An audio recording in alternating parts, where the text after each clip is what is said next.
Majority Report with Sam Seder. The destiny of America is always safer in the hands of the people than in the conference rooms of any elite. Sam Seder. They are unanimous in their hate for me, and I welcome their hatred. We must guard against the acquisition of unwarranted influence, whether sought or unsought, by the military-industrial complex. The Majority Report with Sam Seder. Ever get the feeling you've been cheated?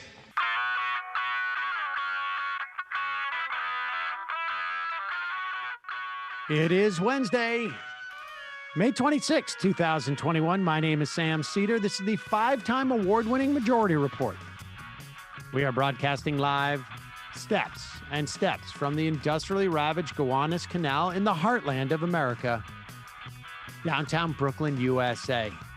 On the program today, Elizabeth Hinton, Associate Professor of History and African American Studies at Yale University, Professor of Law at Yale Law School, author of America on Fire, The Untold History of Police Violence and Black Rebellion since the 1960s. Also on the program, speaking of law, grand jury convened in the Trump criminal probe. What do you get the ex-president who has everything? His own grand jury, ladies and gentlemen. Meanwhile, Health and Human Services head Becerra calls for a follow-up investigation on the origins of COVID-19. Joe Biden reportedly willing to nearly have his infrastructure ask as the bipartisan kabuki continues. And surprise, vaccine makers lobby other countries to oppose a patent waiver, which would make it easier for poorer countries to vaccinate their folks. Pentagon is accelerating its Afghan exit. The Wisconsin Republican Party kills the state's Medicaid expansion without any accountability in their extremely gerrymandered state. And the heartwarming story of the U.S. Senate giving Jeff Bezos' space ambitions a bailout. Ireland quashes Biden's global minimum tax proposal. Trump's EPA apparently hid threats of a toxic herbicide. And Tony Blinken announces $110 million in aid to Gaza, where 400,000 people have limited access to fresh drinking water. All this and more on today's Majority Report. Welcome, ladies and gentlemen. Thanks for joining us. Joining me, as always, Emma Vigeland. Hello, Emma. Hello, Sam. How are you?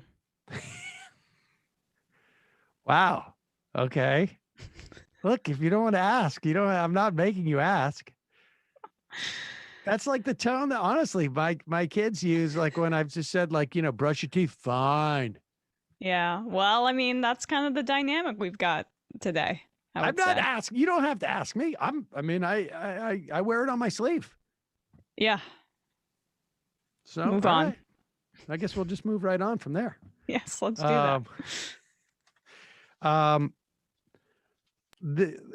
We were just talking before the show started as to who are some of the most stupid senators in the U.S. Senate, and there's heavy competition with no doubt. I mean, I think like Tommy Tuberville, is that how we pronounce his name? Yes. I mean, I think there's no doubt that Tommy Tuberville is at least the least informed as to how the government functions of any senator. And I mean, by government functions, I'm talking like Schoolhouse Rock level knowledge. Stuff Doesn't understand what the what's three a bill? branches of government are. What's a bill? What are the three branches of government? Whatever could fit into a 60-second song geared towards children to teach them about civics is above the pay grade, apparently, except for not the pay grade of Tommy Tuberville. That is, and then there's a couple others, but Marco Rubio is got to be sort of somewhere there at the top of it. He's just, he's little Marco. And here he is on, and here's little Marco. And understand what's going on here, right? I mean, just recall that Marco Rubio 6-8 years ago was considered the new Republican Party. He was one of the wonderkind to save the Republicans, the next guy up. One of the young guns who was coming up and going to show the party. Remember, he was a big proponent of immigration reform until he had to bail when he realized, like, oh my gosh, I guess I thought I had joined a different Republican Party. And he bailed. He just dropped the thing like a hot potato. The whole thing fell apart. And he was also trying to maintain that brand when Donald Trump showed up on the scene. He was one of the biggest critics of Donald Trump. Bigger critic than even Ted Cruz until Donald Trump made fun of Ted Cruz's wife. And then Ted Cruz for 15 minutes was a critic of Donald Trump's. And don't forget about the water incident. That's right. Yeah. Okay. Well, so he's got a little dry mouth, and Donald Trump mocked him. And, I guess, I don't know. I think they compared their organ size in a debate. But be that as it may, Marco Rubio knows he's now facing more than likely Val Demings. Could actually be a race for the Senate in Florida. Rubio is not the strongest candidate. And so he's going to have to go all in on the Trump agenda. And what does that mean? And by Trump agenda, I mean the Republican Party agenda. Let's be honest. And what does that mean? On the day after the anniversary of the killing of George Floyd, show up on Fox and Friends and show how you are just going to have none of this. That's what they call social justice. That's the brand, and that's the name they've created for it. But what it really is it's neo-Marxism. What it really is cultural Marxism. It is another way to tear apart capitalism, the American way of life. So are you okay with that school in your state doing that? No, I don't think we should be teaching that. I think here's what I think we should be teaching people at universities. I think we should be teaching them engineering.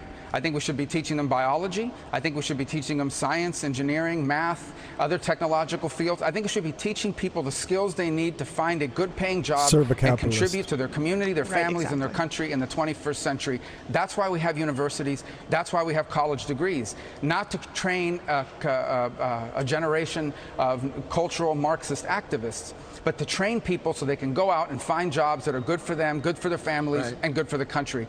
That's why we do this, and why we should be subsidizing, why the American taxpayer, why the Florida's taxpayers should be subsidizing teaching our young students how to hate America, how to hate everything about our history, how to divide and hate one another, how our identity is not American, but the color of our skin, why we should be spending taxpayer money to teach these things that are destructive, not to mention untrue, is beyond me. I don't understand why that's happening, and I hope it's corrected.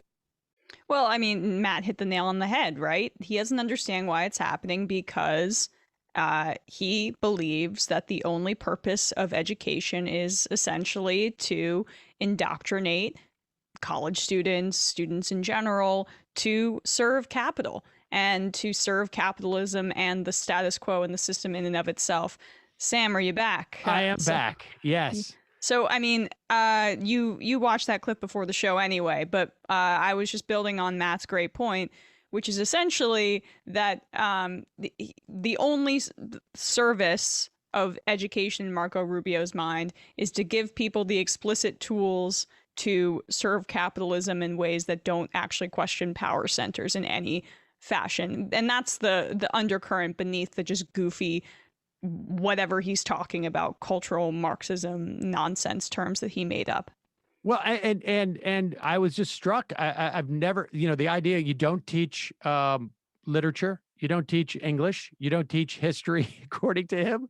No, everything, the university to him and our schools are just like you say, vocational schools to gear people out to be worker bees. And that's it, according to him. And then in the middle of this, like, you know, he does a beautiful example of form and function coming together to show the danger of what he's proposing. You have senators who go on television and start up words and concepts that nobody knows what they mean. Like, I've never even heard of like what social Marxism. I don't know what that means. He just sort of just was winging it, and I think that's part of the problem when you don't have any social sciences that you're teaching students. You start getting guys. But I'd be curious as to how many science and engineering courses that Marco Rubio took when he went to college, because one could say if he didn't take enough, he might be sympathetic to cultural Marxism. I'm just saying. He got a degree in political science. And he's putting that to work. He goes and he gets a job as a senator. There you go. There. Well, you know, I guess he did follow that stricter pipeline there. Here's a prediction. We're going to see a lot more Marco Rubio on Fox talking like this, because it is the formula of the Republican Party to motivate people. And you're going to see him get more and more and closer to the line of really making this about, you know, the social justice warriors. And because he's, you know, one of the things that's going to make it hard for him to run against Val Demings, and I'm not necessarily the biggest fan of hers, although I think she's going to have a good opportunity to pick up this seat in Florida, is that she's a former cop, former chief of police. Makes it a little bit hard for him to cast her as being anti-police, which would have been the thing that he would have probably run on. But now it's got to be just sort of the Democratic Party is captured by the social cultural Marxists, and apparently we don't even need a description of what that is. Well, I mean, they've found a way to call, you know, Bernie Sanders a self-hating Jew or an anti-Semite as a Jewish man. So they may be able to just, you know, find she's a self-hating cop, Val Demings. That's going to be his go-to. One can only hope. All right, we're going to take a quick break. When we come back, we'll be talking to Elizabeth Hinton, Associate Professor of History and African American Studies at Yale, also a Professor of Law at Yale Law School, author of America on Fire: The Untold History of Police Violence and Black Rebellion Since the 1960s. We'll be right back after this.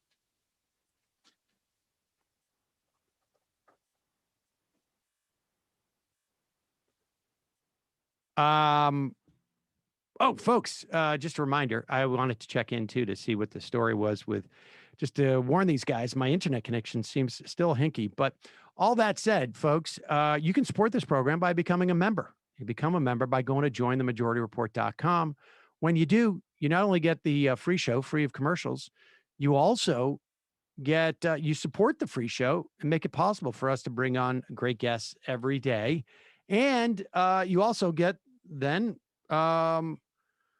a fun half every day. So check it out, jointhemajorityreport.com. Also, don't forget, join the Discord. A lot of great resources, a lot of great conversations there, a lot of great people, your fellow listeners of the Majority Report. Check it out, majoritydiscord.com. All right. Want to welcome to the program Associate Professor of History and African American Studies at Yale University, a professor of law at Yale Law School, and the author of America on Fire: The Untold History of Police Violence and Black Rebellion Since the 1960s. Elizabeth Hinton, welcome to the show. I'm here with Emma Vigeland. Thanks so much for having me, Sam. So, all right. So let's just, this is low-hanging fruit. If yours is the untold history of police violence and Black rebellion since the 1960s, what's the told history? So the told history is that between 1964, say, and 1968, Black Americans erupted in criminal, spontaneous, carnivalesque rebellion in response to police actions in major urban centers like Harlem in 64, Watson 65, Detroit and Newark during what's known as the long, hot summer of 1967, and the 100-some cities that erupted as kind of the last, that's seen as the last hurrah of this era of protests following the assassination of Martin Luther King Jr. And really, these events have been assessed as criminal actions that required or that necessitated increased police force in order to contain. And so let me, and before we get to actually what the Untold story is, like why this era? I mean, you start in the 60s, but why this era as opposed to, I mean, you could go back, you go back, I guess, another 150 years. I'm not saying that, I mean, that's a lot of work, but is there a particular reason why in modernity, this is a different dynamic?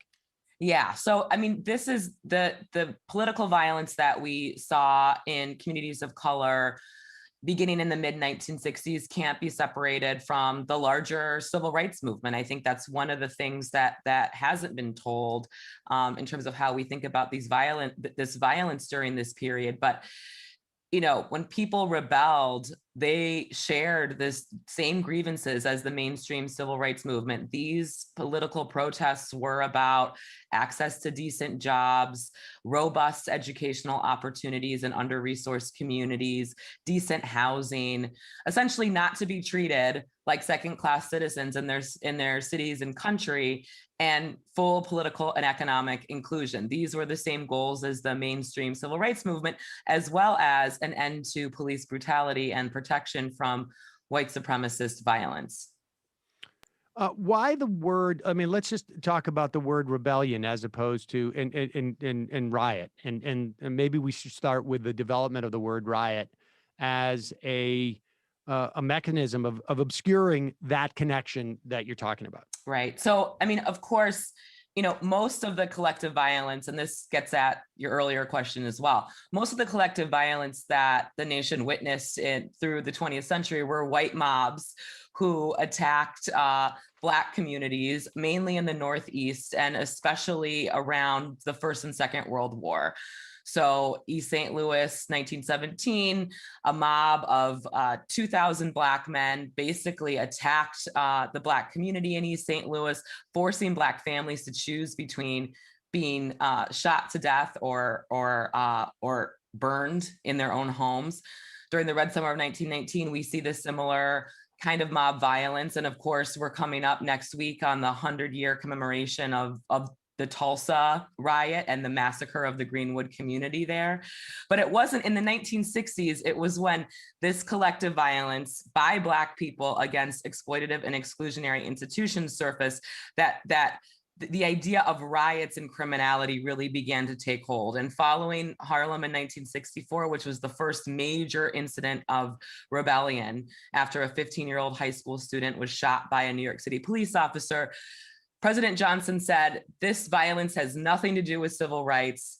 It's a riot. It's tied to the juvenile delinquency problem in Harlem. It's criminal. And therefore, the solution is more police deployment in the community. And ever since, we've had this idea about riots linked with criminality and Black criminality in particular.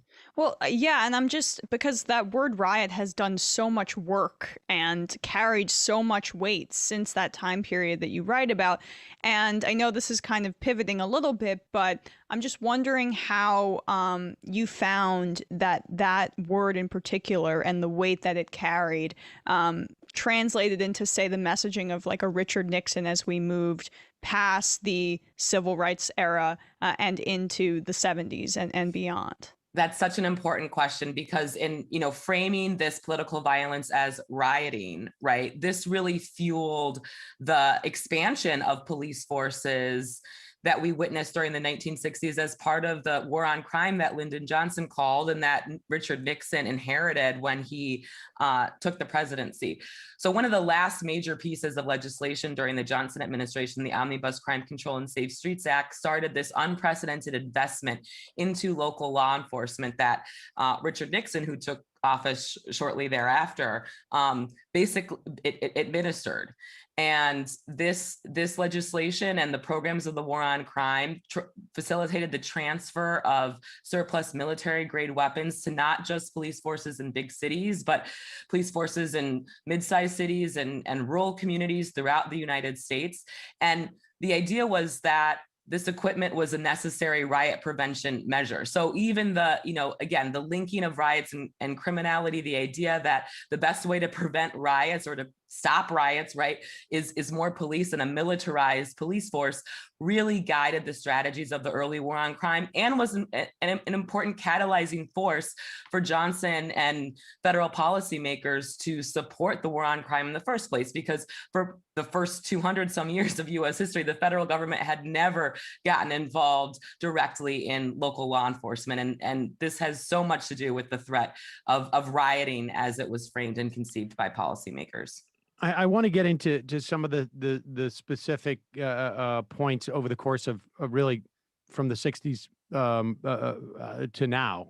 But do you think that because, and I have to say that, we can also go back to even we've been talking about this quite a bit on the program, white riots, massacres that start really in Reconstruction. On some level, you start to look at the arc of history. What you're seeing is, sort of this fight, in terms of who's going to control, who's going to have levers of power. A lot of those massacres were in Reconstruction were a function of Black people getting elected to office and and having the opportunity to sort of, have some measure of representation, self-determination, et cetera, et cetera. So, but do you think that this pivot to the federalization, to the extent that it was, of policing, and the response to the response to the sort of the extension of the fight for civil rights, that this was that it's not a coincidence that it happened when the most naked governmental systems of racism were changed, right? I mean, this, we get the Civil Rights Act and we get the Voting Rights Act in 65. And so, there's still obviously systemic racism. We talk to Dorothy Brown about it in taxes. We can talk, in the context of real estate and wealth disparities. But in terms of what the government is doing sort of nakedly, allowing disenfranchisement, those are taken down.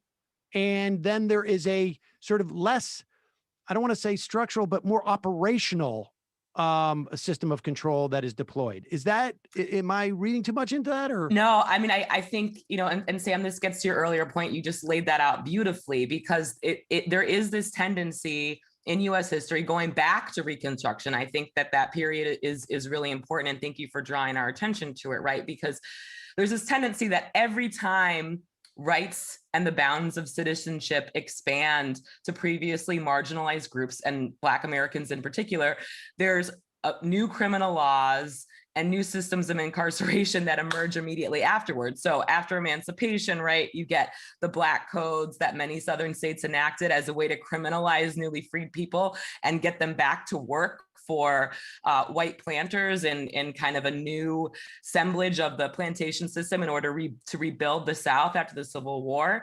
And this system, known as the convict lease system, was kind of the first mass incarceration in the United States. And then literally 100 years later, Johnson calls the war on crime. This is 1 year after the Civil Rights Act passed, March 1965, calls the war on crime, and then sends the Voting Rights Act to Congress. So again, we see the expansion of citizenship, the dismantling of Jim Crow, and then yet this new federal intervention. And so, part of it is this flow of history that, and a indication that there is a fundamental resistance on the part of policymakers to really also simultaneously supporting the kind of structural transformations to bring about true equality. Instead, right, policing and criminal law is increasingly entrusted to manage the new racial order and impose new forms of social control in communities that have immediately just received new sets of rights and new access to civic participation in the nation. All right. Well, so let's go back and look at, like, you know, the sort of, I guess, the eras or the epochs that you list in terms of the way these rebellions evolve, as it were. I mean, 64 to 68, you know, was where you had the sort of, I guess, the ones that that maybe we're more broadly aware of, like Yes. Watts and Detroit and Newark. That are in the wake of the assassination of MLK. How do they change from that era to what you call the crucible of rebellion, which is 68 to 72? Yeah. So I mean, that's the untold part, right? We thought that the violence peaked in 67 and maybe in 68. But in fact, the violence peaked. That was only the beginning. The violence really peaked again after the enactment of that Safe Streets Act in 1968. And when these federal grants earlier, you know, what Johnson calls the war on crime in 65. So 65 to 68, these are when the early experimental federal grants are hitting mostly big cities as riot prevention measures. And after the first piece of major national legislation is passed and an agency is set up within the Department of Justice to administer funding to local police and state governments for criminal justice planning, that's when we begin to see the kind of the breadth and scale and frequency of rebellions really occurring, because as police forces in smaller cities like Harrisburg, Pennsylvania, and Carver Ranches, Florida, and Albuquerque, New Mexico, are expanding and militarizing, and residents in segregated communities are then subjected to the kind of policing strategies that their counterparts in big cities had been experiencing. Their response to that the police incursion and police violence is to fight back. And so between June 68 and 1972 through 1972, there are 2,000 rebellions in big and small cities. In the period from 64 to through Martin Luther King Jr.'s assassination, there are several hundred. So again, it's really in these smaller cities that don't get the kind of coverage that the big city rebellions get, that we're seeing this political violence happening in mass, and it happens across the United States, not just in the Northeast, but in the southern states, in the West, in the Rust Belt, the Sun Belt, you name it. You know, many of our hometowns, again, like nearly 1,000 cities, experience this form of political violence. And it mostly emerged in response to the policing of ordinary everyday activities. So police officers arresting a group of kids who are hanging out in the park, police officers interfering during a family barbecue, and making just arrests in general that other community members viewed as arbitrary. So, you know, today, and really from Miami in 1980 onwards, rebellions occur in response to exceptional incidents of police brutality or miscarriages of justice. But in this crucible period, what I call the crucible period of the late 60s and early 70s, it's in response to the policing of ordinary everyday activity. And we should say you have a comprehensive list in the book that you've included in the appendix of those 2,000 rebellions.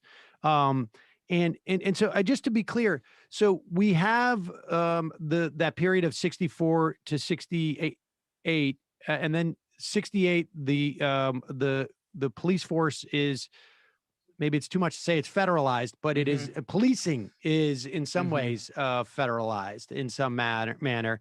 And it is that which creates, it's almost like a invirtuous circle, but it creates the pressures there. How much of that history is lost or was conflated with what was going on in terms of Vietnam and in terms of like the hippie culture, or how much was playing into that? I mean, I just, recall growing up, I know that there was, what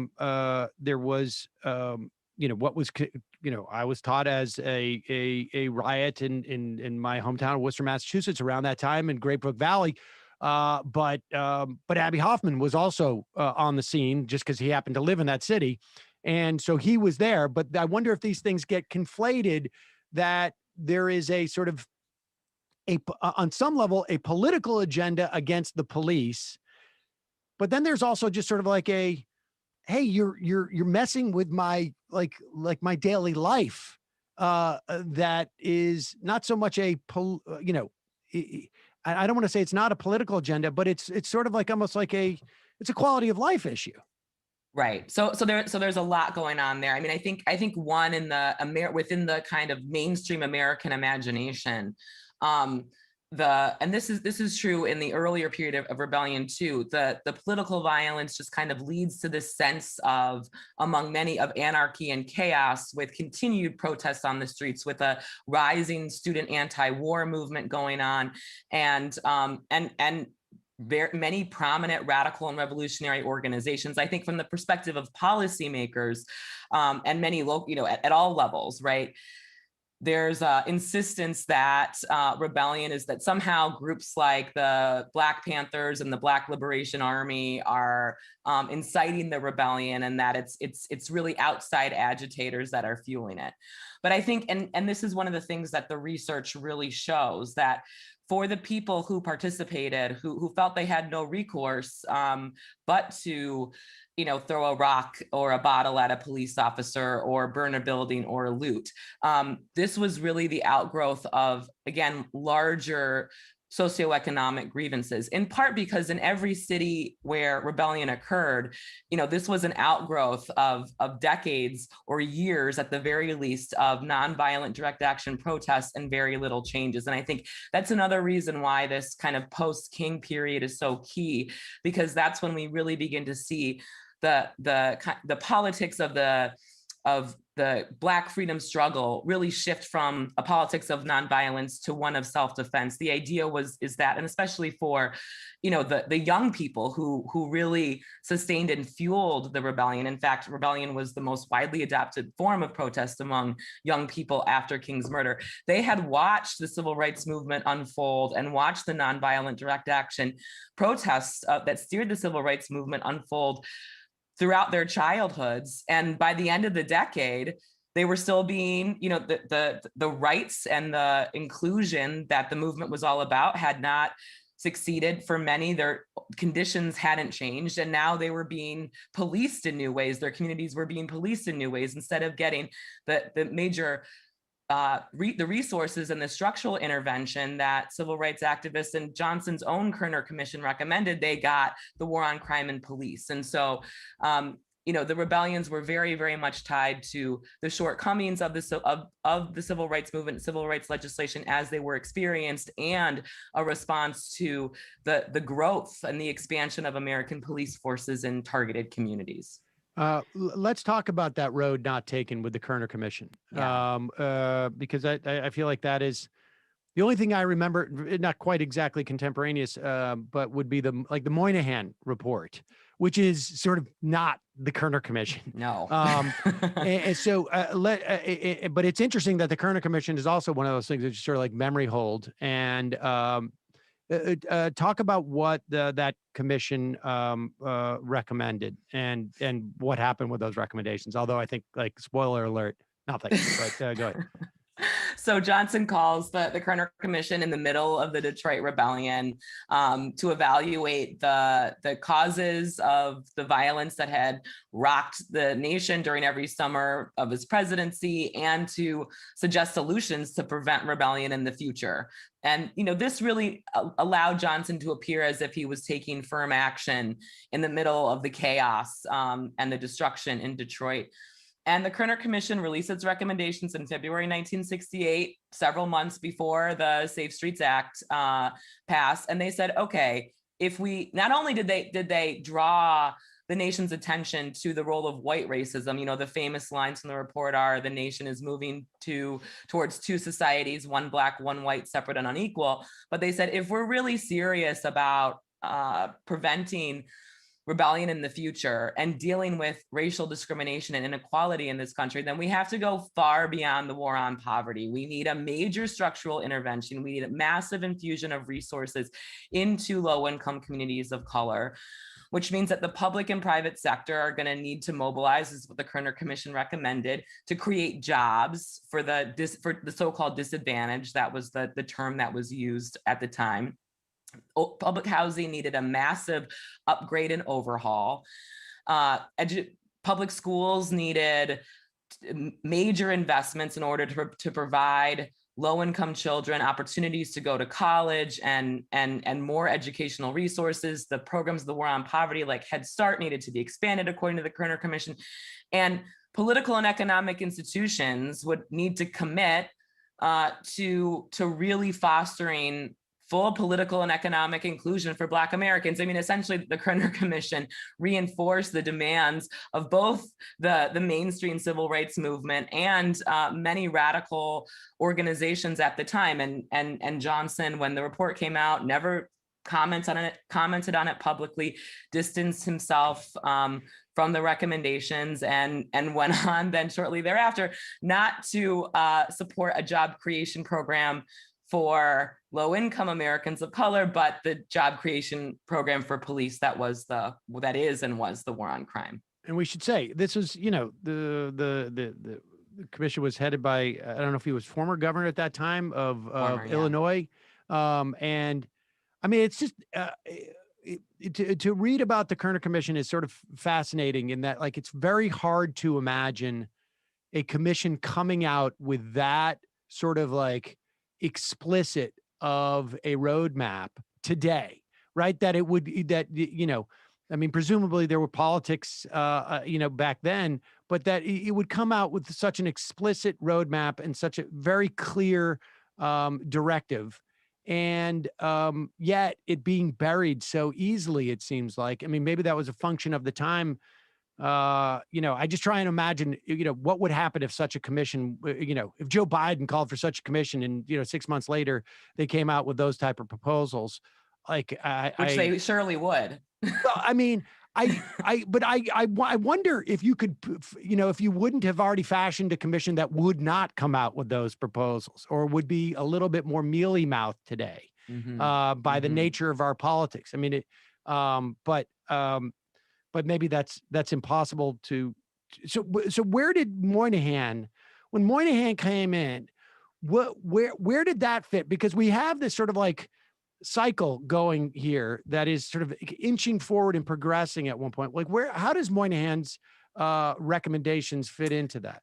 So Moynihan is such a central and fascinating, but also infuriating character throughout this whole period, right? Because he gets his start in government in the Kennedy administration in the Department of Labor, and then he becomes a special advisor to Richard Nixon. And in many ways, he oversees the very developments that we've been talking about.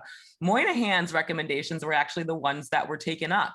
Moynihan essentially recognizes the kind of the socioeconomic factors that explain Black poverty and disparate rates of Black poverty in his 1965 report on the Negro family. But he also said, ultimately, you know, Black poverty is not about socioeconomic inequality, but it's about Black pathology. It's about what he called the tangle of pathology that had been passed down from one generation to the next since slavery. And this kind of pathological assessment of Black poverty gave policymakers a way out. Johnson's Council of Economic Advisors said, oh, okay, well, if Black poverty is the result of pathology and not structure, we can fight the war on poverty relatively cheaply, because then what we need to do, in the words of Johnson's Attorney General Ramsey Clark, who's considered, you know, one of the great liberals of this era, he said, you know, the war on poverty is about helping the disadvantaged help himself. It was, you know, conceived by the federal government as a self-help program. This meant remedial education programs, not the, you know, complete transformation of urban public schools, as the Kerner Commission and others suggested. This meant not job creation programs, but job training programs. And this lack of structural intervention that was deeply influenced by Moynihan's analysis really limited the possibilities for the war on poverty, which is why, socioeconomic conditions hadn't changed and rebellion persisted through Johnson's presidency and beyond, and also why the Kerner Commission said, okay, we have to go much further. Moynihan then went on to, reflecting on the 60s to say, and rebellion and the persistence of rebellion, to say, well, maybe we've gone too far. We need a period of benign neglect, he wrote to Nixon in a 1970 memo, where we don't focus on race at all. He extended that pathological analysis to his understanding of Black criminality. So, then by the late 60s, early 70s, alongside the persistence of rebellion and rising crime rates, criminality becomes seen as something that is latent within Black communities and that can only, again, be cured or solved by arresting criminals and potential criminals and locking them up for long terms. I mean, is there anything that has had more durability than Moynihan's theory that this is a pathology? I mean, we see this, it seems to me, in every president that we've had there. Yep. I include Barack Obama in this, right? Yep. I mean, it's this is your brother's keeper or whatever his program was. And that this is, it has been a brilliant tactic to avoid dealing with the sort of material necessities that would address this. So, okay, so we leave that area, that era of the crucible of rebellion, and you're right, it shifts into, we see this rebellion only in specific instances of misjustice, if you will. And we see it in LA following the Rodney King riots. We see it in Miami in 1980, which was a particularly violent rebellion. Talk about Cincinnati 2001, because I feel like that got lost in the other events in 2001. Right. And where that is, and if that represents also another pivot. Yeah. So Cincinnati, I mean, the way that I see Cincinnati is a real kind of turning point between the kind of earlier period of rebellion in the late 20th century and what we're seeing now. So Cincinnati, the city of Cincinnati erupted after a 20-year-old black man named Timothy Thomas was shot by a Cincinnati police officer. And Thomas was the 15th Black man killed by Cincinnati police within a 5-year period. None of the police officers who had been involved in these killings had been tried, convicted, or held accountable. And when the police department refused to release information about the circumstances that led to Thomas's killing, the people of Cincinnati rebelled. They for several days, what we typically see, people began to throw objects at police officers. They burned buildings. They marched. I mean, this was a mix of both nonviolent and violent demonstrations. And afterwards, or as the rebellion was beginning to subside, the mayor at the time, Charlie Lucan, called in the Department of Justice for what we're seeing now, what we saw in response to immediately after Derek Chauvin's verdict, and a week after that, to the killing of Breonna Taylor, and that is a pattern or practice investigation by the federal government, which is a new mechanism introduced by the 1994 crime bill. One of the silver linings of what is one of the most draconian pieces of crime legislation in U.S. history. That and the Safe Streets Act, I think, are the kind of two key pieces of federal legislation that help us understand mass criminalization and incarceration. But the pattern of practice investigation allows federal monitors and investigators to enforce or to kind of push a department towards reforming its use of force standards and discriminatory policing practices. And usually this involves a federal monitor remaining in a city under question for a number of years. I think now that the federal government has supported about 70 or so pattern or practice investigations, and they remain really like the only recourse, the only route to get accountability. It requires this kind of a federal intervention. But even these pattern or practice investigations are highly limited. So, the one in Cincinnati, the police department was extremely resistant to it for a number of years. But eventually, after extending the period of investigation to 8 years, the department did manage to reduce its numbers of misdemeanors and police killings. But even, this reform for many people in Cincinnati, especially people of color, didn't change their everyday actions with police, and it didn't stop police killings. In 2015, a 43-year-old man named Sam Dubose was shot by a Cincinnati University police officer who happened to be wearing a Confederate flag shirt under his uniform at the time, and who, after 2 hung juries, was not convicted for the killing, which was caught on a body cam. So, Cincinnati kind of represents this pivot in terms of the nature of protest and the nature of federal response to, again, exceptional incidents of police violence, where a pattern or practice investigation leading to a consent decree is often called. We saw this in Ferguson, in Baltimore, and now pattern or practice investigations are underway in Minneapolis and Louisville.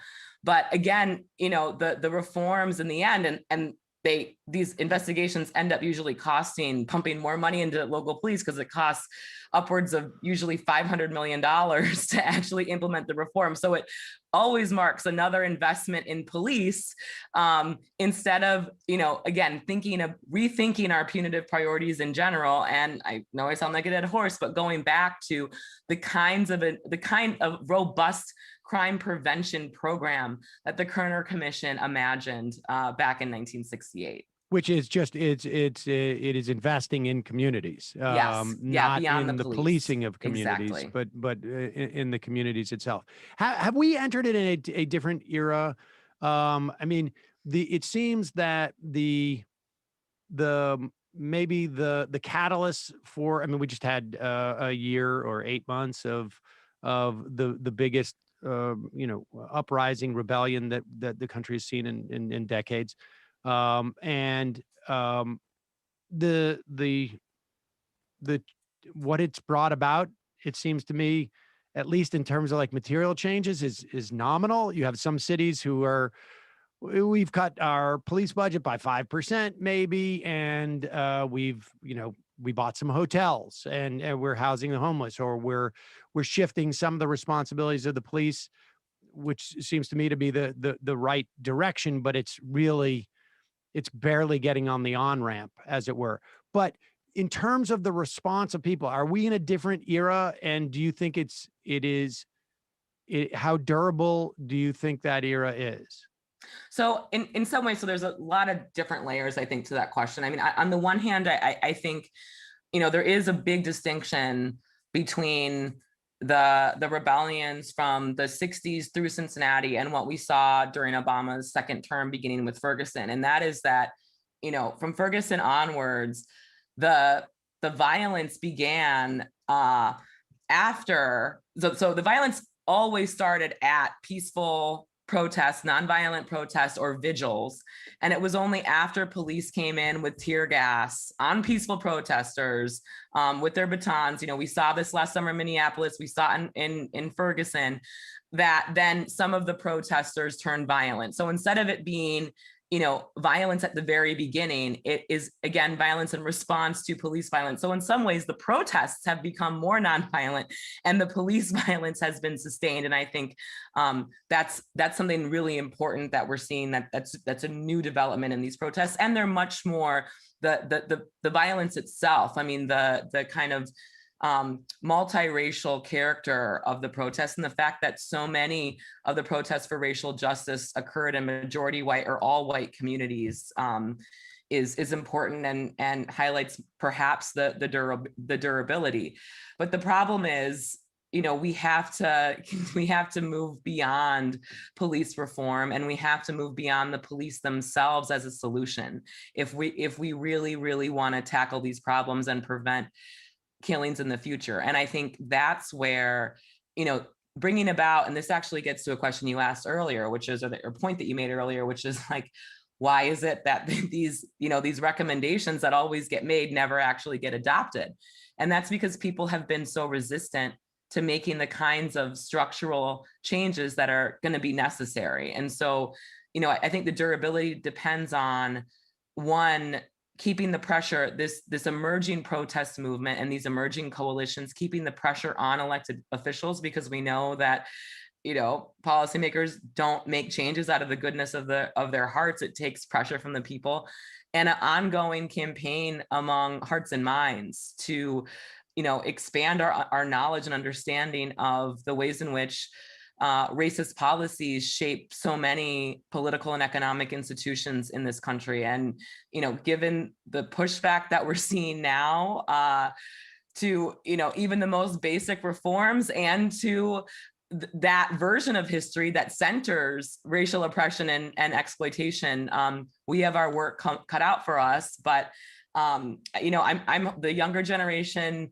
makes me hopeful. The people who sustained the protest movements last summer and my students, they came of age during the Trump administration and COVID and these protests. And I think they want to, in their lifetime, they're committed to fighting for a different kind of governance, one that's based on expanding opportunities and equality, and not on policing and surveillance that sustains the mass incarceration society that we've been living in since the civil rights movement. I want to just turn to sort of that concept of just like, what constitutes, abolishing the police in your mind. But before we get there, just briefly, do you think that's a tactic? I mean, it does seem to me that the police being more aggressive in the past, I don't know, 6-8 years in addressing these protests seems to be like a tactic. Like there is an awareness of we need there to be violence, and it doesn't really matter if we start it. We need there to be violence because that violence justifies, at least in the predominant narrative, our existence. Yes. Do you think that's a tactic? Because it just seems like, and we should be clear. Police departments talk with each other. They have conferences. They get together. They share these strategies.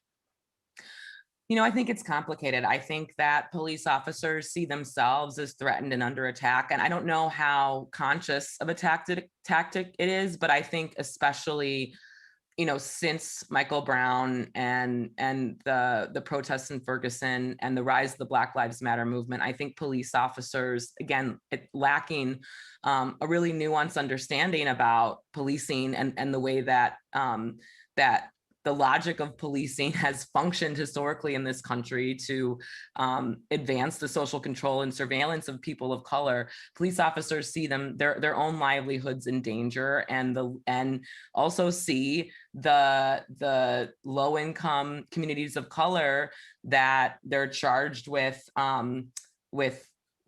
protecting supposedly as the enemy and as latently criminal. And protesters, we know, protests for racial justice have always been criminalized. We see in the civil rights movement, nonviolent demonstrations, the responses, German shepherds and hoses. And racial justice is seen by law enforcement authorities as a direct threat for reasons that you say to their own purpose and well-being. And so I do think that there is a genuine feeling among officers that that they're under attack too. But this reflects, again, so much misinformation and divisions within our society where we're unable to see our common ground. We got to take just a quick break, but when we come back, we'll have 2 minutes. And I just want to, at that point, just like get a broad sense of what we need to do, what the difference between reform and abolish is when we talk about the police.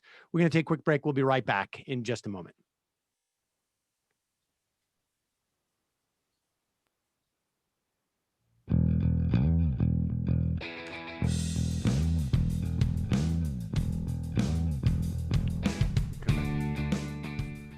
All right, so Elizabeth Hinton, we just have a couple minutes here, but when we talk about obviously we can pull back from or stop providing military equipment to police departments on a federal level, right? On a federal level, what else can we do besides like cut off funding so that cities have to shrink their police force? Is it enough to shrink it? Is it enough to say like, we're going to have like, we're going to have cops who are going to investigate murders?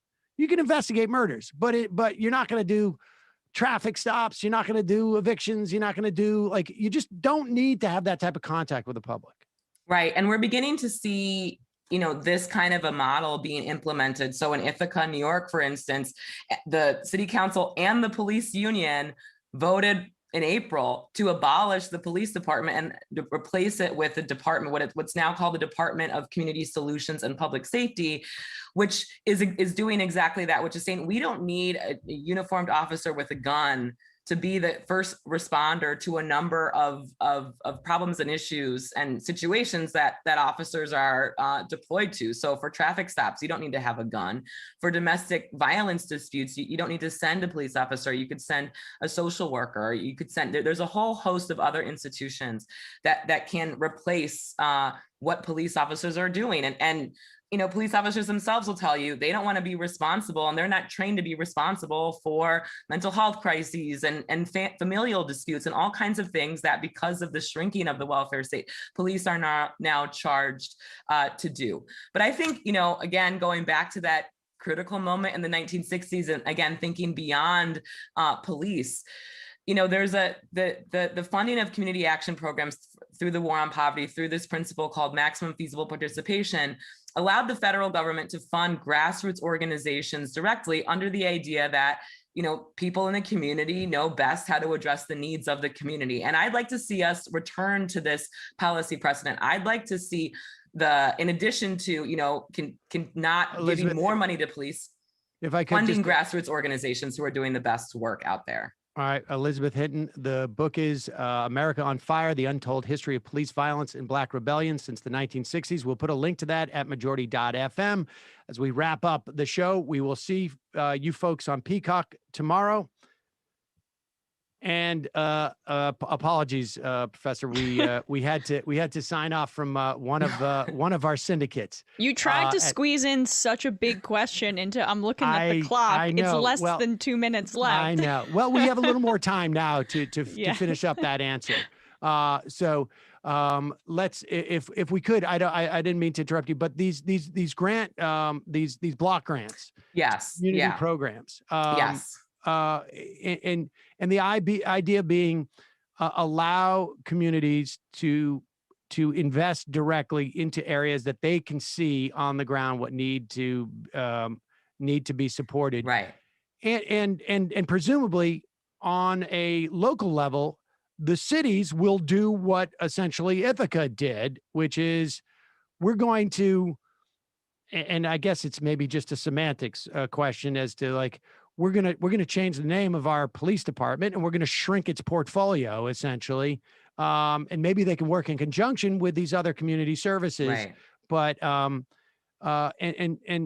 from a federal level, we could do at least the first part of it, right? I mean, we're not going to be able to change what happens in the context of the cities, but we can provide incentives to sort of change the way that they're doing it. Yeah, I think we can provide incentives. I think that we can begin to support these community groups that are envisioning and executing a completely different approach to public safety. And, I think, and this is, one thing that's a little bit more controversial, but, instead of thinking about defund, we can think about changing our tax system to create more dollars to fund these community-based cost-effective programs that do have a demonstrated impact on crime and on violence in the most vulnerable communities. I think what we know is that investing in police and prisons has not worked to foster greater public safety in our most vulnerable communities. That's the lesson of the past half century or so. And now it's time to try a different set of policy responses to racial inequality and poverty and crime and gun violence in our communities. All right. Since I have a law professor here, I have to ask this question of you. Do you think there's any type of a potential legal strategies that can go hand in hand with this agenda? Are there, I mean, it's hard for me to sort of imagine, but are there legal strategies? Are there cases that could be brought that might sort of have some type of resonance within a circuit, a federal circuit or something? So I do think that lawyers have an important role to play. I mean, it's almost impossible to prove discriminatory intent, but I think that lawyers can file lawsuits and support cases that can expose the deep discrimination within our system, and also to help municipalities as they navigate the kind of legal challenges of what dissolving, as in the case of Ithaca, a police department might look like, and thinking about, you know, how we can roll back some of the, which is already underway. You know, we see drug decriminalization efforts, right? But how we can roll back the draconian sentencing policies that we really saw adopted on a nationwide basis in the 80s and 90s. I think lawyers have to be at the forefront of that and exposing racism and discrimination in the system. Elizabeth Hinton, thank you again. Really appreciate it. Thank you so much for having me. Thank you. Bye-bye. All right, folks. There we go.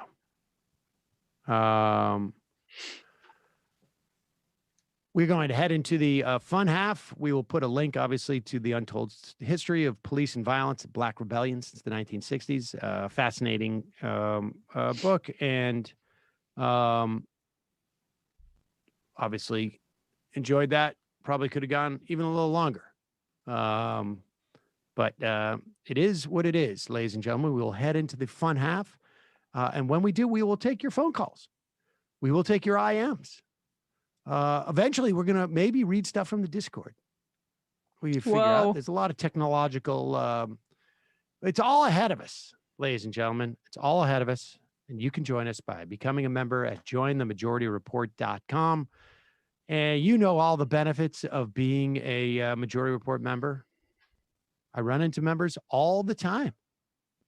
I ran into when I was on the way to Saul's baseball game this weekend. Well, he had 2 games, so I guess it's. But saw a couple of members. Folks yeah, they said hi. I ran into one the other day at Union Street Station, Andrew Yang's second favorite subway station, I guess. Oh, is that right? Really. No, I mean, he said if you saw that Times Square was his favorite subway station.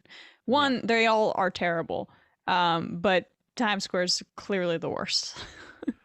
Times Square is the worst. Union Square is really bad too, because it gets really hot down there too. Yes. Yeah. Nobody, everybody's going in 14 different directions. It's the hardest one to manage. Although they do have that band that usually plays there. There's usually a band downstairs in Union Station. Yeah. Everyone loves that. I love when my podcast, I can't hear anything. I mean, do you judge it by like the station itself, or I like Union Square because I like Union Square area. I like Union Square, but it's just in terms of like, the most subway lines converging, it's never a pleasurable experience. Times Square, Union Square, Penn Station. Like, I like Union Square probably the best of those 3 because the other 2 areas are just terrible. Yeah. Parts of the city. I got to say that I do I get into sort of, going from the train to, when you're in Penn Station, there is something sort of exciting about weaving through the crowd at a half jog. I mean, I just for me, it's just, I'm always looking, sort of calculating. I feel like I don't know. I'm sharing too much. I'm a running back as I go through there, and I'm trying to calculate what's going to be which direction the people are going in. That can get a little fun, but it also can be a little tiring. Right. Like just kind of having to dodge or cut so someone's sneeze doesn't get in your mouth. Right. That's super, or exciting. Or to dodge and cut in such a way that someone's sneeze does get in your mouth. Well, then you are revealing too much about yourself. There you go. Don't forget, tune in to Nomi's show today. Don't know who's on it. It is youtube.com/The Nomiki Show. You can find that at youtube.com/The Nomiki Show. And also, what's happening in the Matt Leck universe? I can't look at you when I'm saying Nomiki's name. Matt, what's happening in the Matt Leckian universe? Well, people might want to check out the replay of my Twitch stream last night at Literary Hangover, where I played Resident Evil Village for about 2 hours. But tomorrow night, Too Smart, how digital capitalism is extracting data, controlling our lives, and taking over the world. We're having Jathan Sadowski, the author of that, on to talk about that book. He's also the co-host of This Machine Kills with Edward Angueso Jr., who we also had on before. We're going to also talk about how it's good to be a Luddite and how to properly understand Luddism. It wasn't anti-technology, it was anti-who that technology was benefiting. And we need to bring that back, folks. So that's tomorrow night. Interesting. 8 Eastern, patreon.com/leftreckoning to get the post game. But go subscribe. We just passed 10,000 subs. So check that out. I didn't realize that was what Ludditism? Luddism, yep. Luddism was about. I did not know that. Suppressed truth. Huh. Exciting. All right. 646-257-3920 is the number. You can IM us through the app, which you can get at majorityapp.com, and justcoffee.coop, fair trade coffee, tea, or chocolate. Use the coupon code majority, get 10% off. See you in the fun half.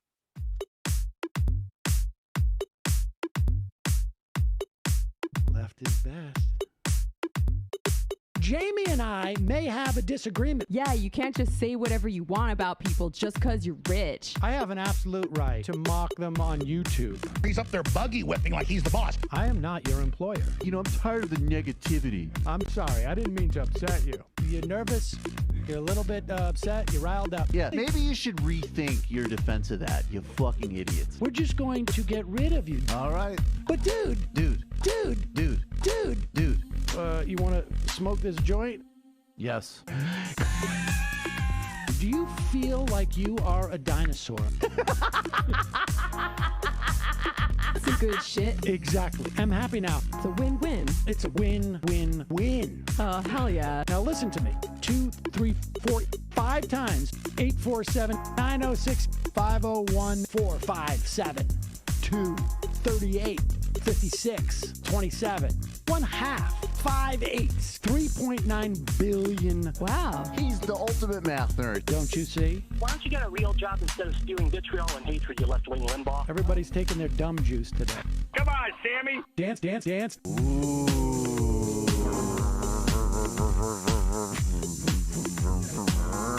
Rand Paul. I had my first post-coital scene with a woman. I'm hoping to add more moves to my repertoire. All I have is the dip and the swirl. Fine, we can double dip. Yes, this is a perfect moment. No. Wait, what? You make under $1 million a year. You're scum. You're nothing. Excuse me? Fuck you, you fucking liberal elite. I think you belong in jail. Thank you for saying that, Sam. You're a horrible, despicable person. All right, gonna take a quick break.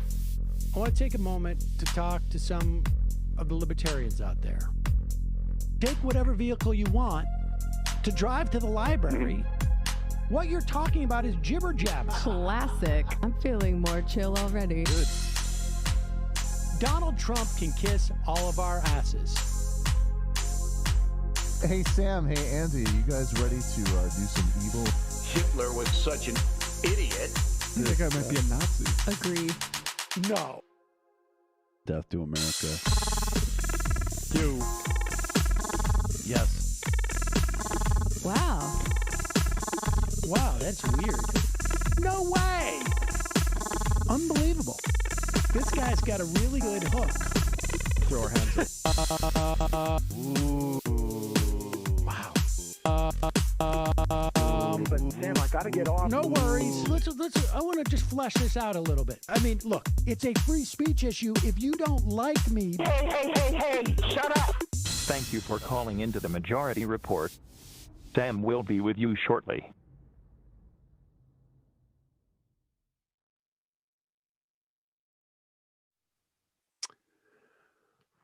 We are back, ladies and gentlemen. It is the fun half. What? Emma's there she goes. You ready, Emma?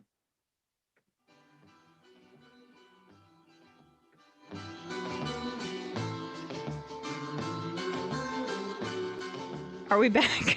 Yeah, we were just waiting on you. We had put a little Great. music to your trying to put the earplug in. Great. Glad I you're was welcome. muted because I said the F word like 3 times. You're welcome. I Ladies never and said gentlemen. thank you.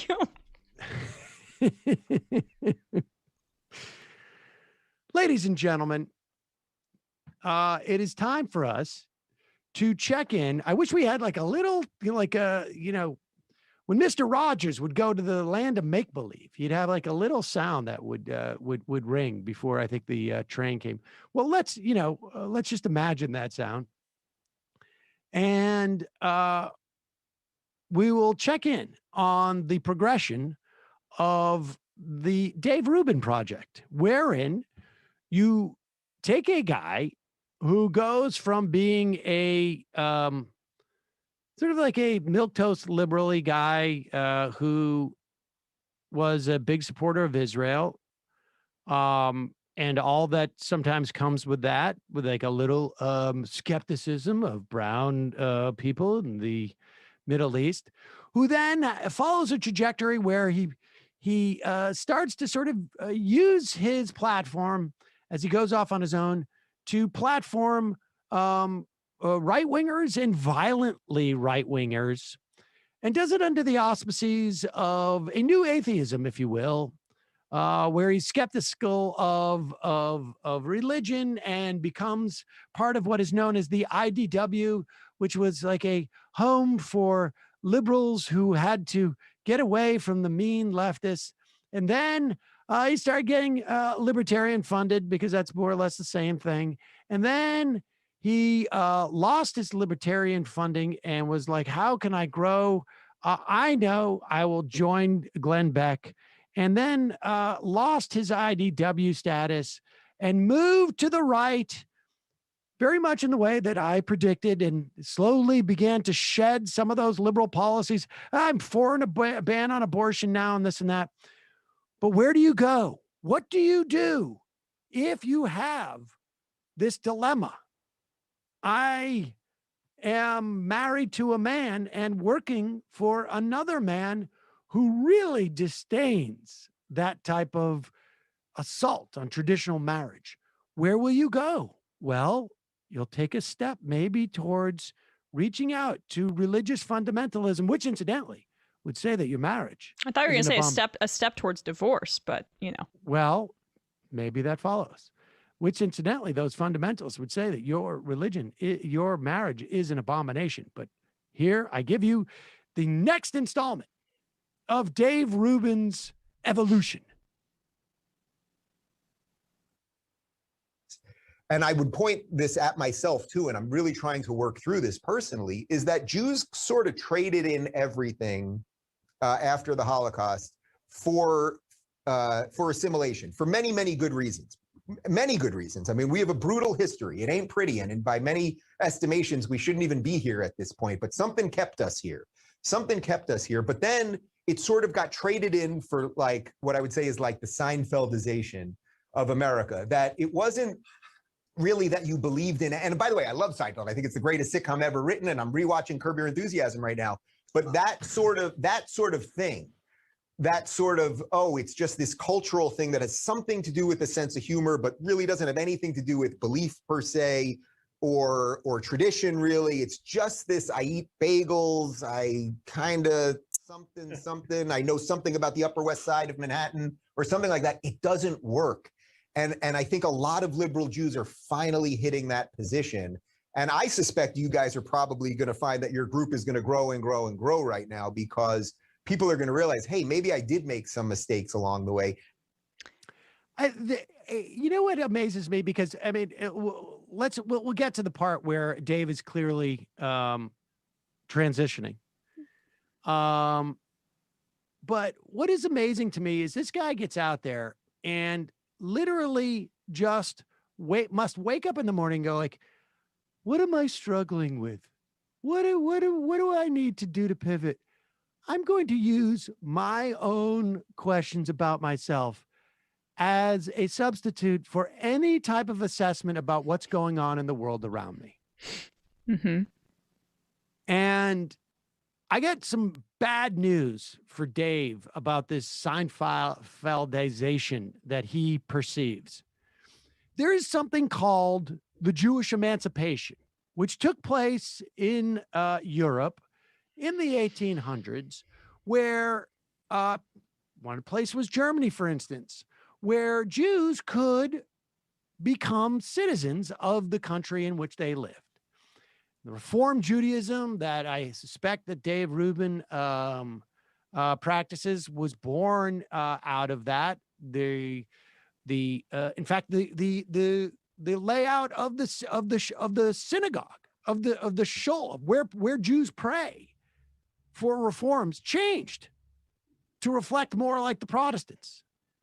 If you go into an Orthodox Jewish temple, the podium, the bima, is in the middle of the room, and it's facing the Torah ark, and everybody faces the Torah. So there's some people who don't even see the rabbi. The rabbi's behind them. In a Reform Jewish temple, and this is also the case with conservative and Reconstructionists, it's more like church. The rabbi is up on a stage in front of the entire congregation. All of what he's talking about has been around for over 150 years. And it's not just an American phenomenon, since there was a sitcom that he liked where Jews decided they're not going to be that religious. And the odd thing is, it's not just Jews. We know that Christians are going to church far less over the past 20, 25 years than they were. So whatever's going on in Dave's mind has nothing to do with what he thinks it does.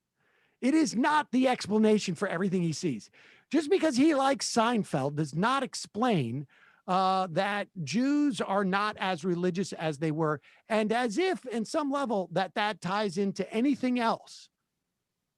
Really, really religious Jews don't believe there should be an Israel, because it shouldn't be created until the Messiah returns.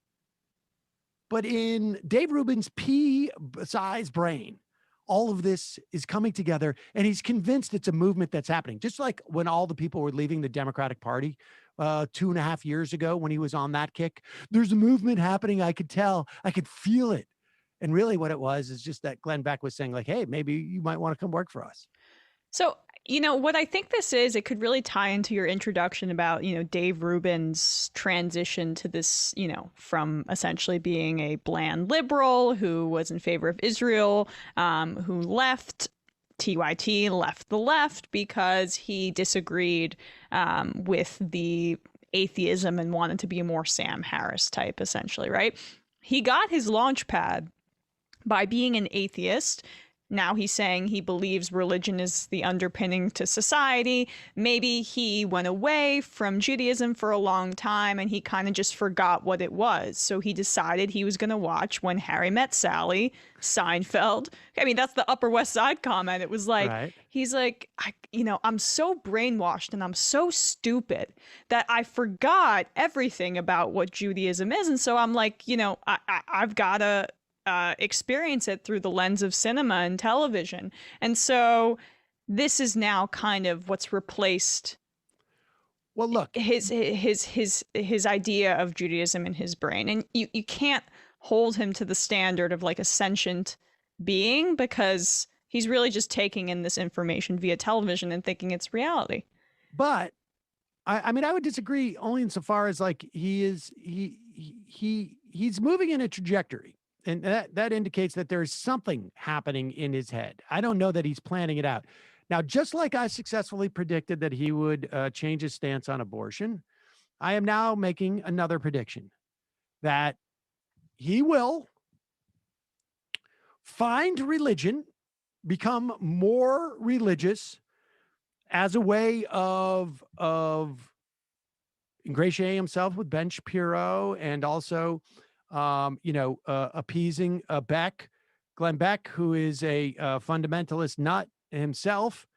And at one point, we could be a couple of years off, he will or at the very least, claim to be divorced, and will even probably at one point, I would say, probably within 4, 5, 6 years, maybe, be talking about his wife who lives in Canada or France or something like that. That would be that's the trajectory.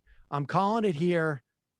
And he's going to do it through fundamental Judaism. Well, that is it. He's going to be baking his own challah soon on the show.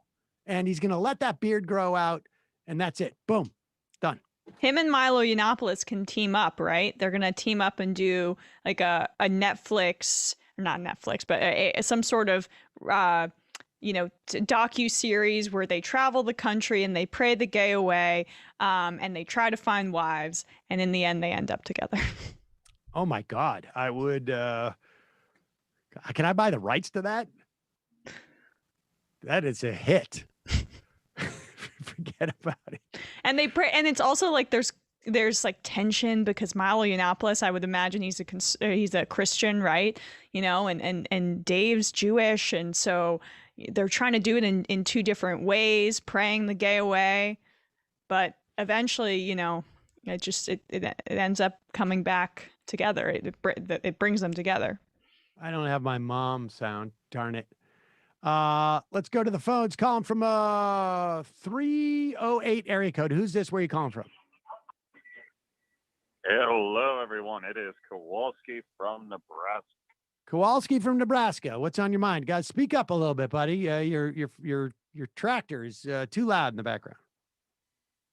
All right. Is that any better? A little bit. Awesome. Well, I was just going to give you a quick report. Most of the planting is now done.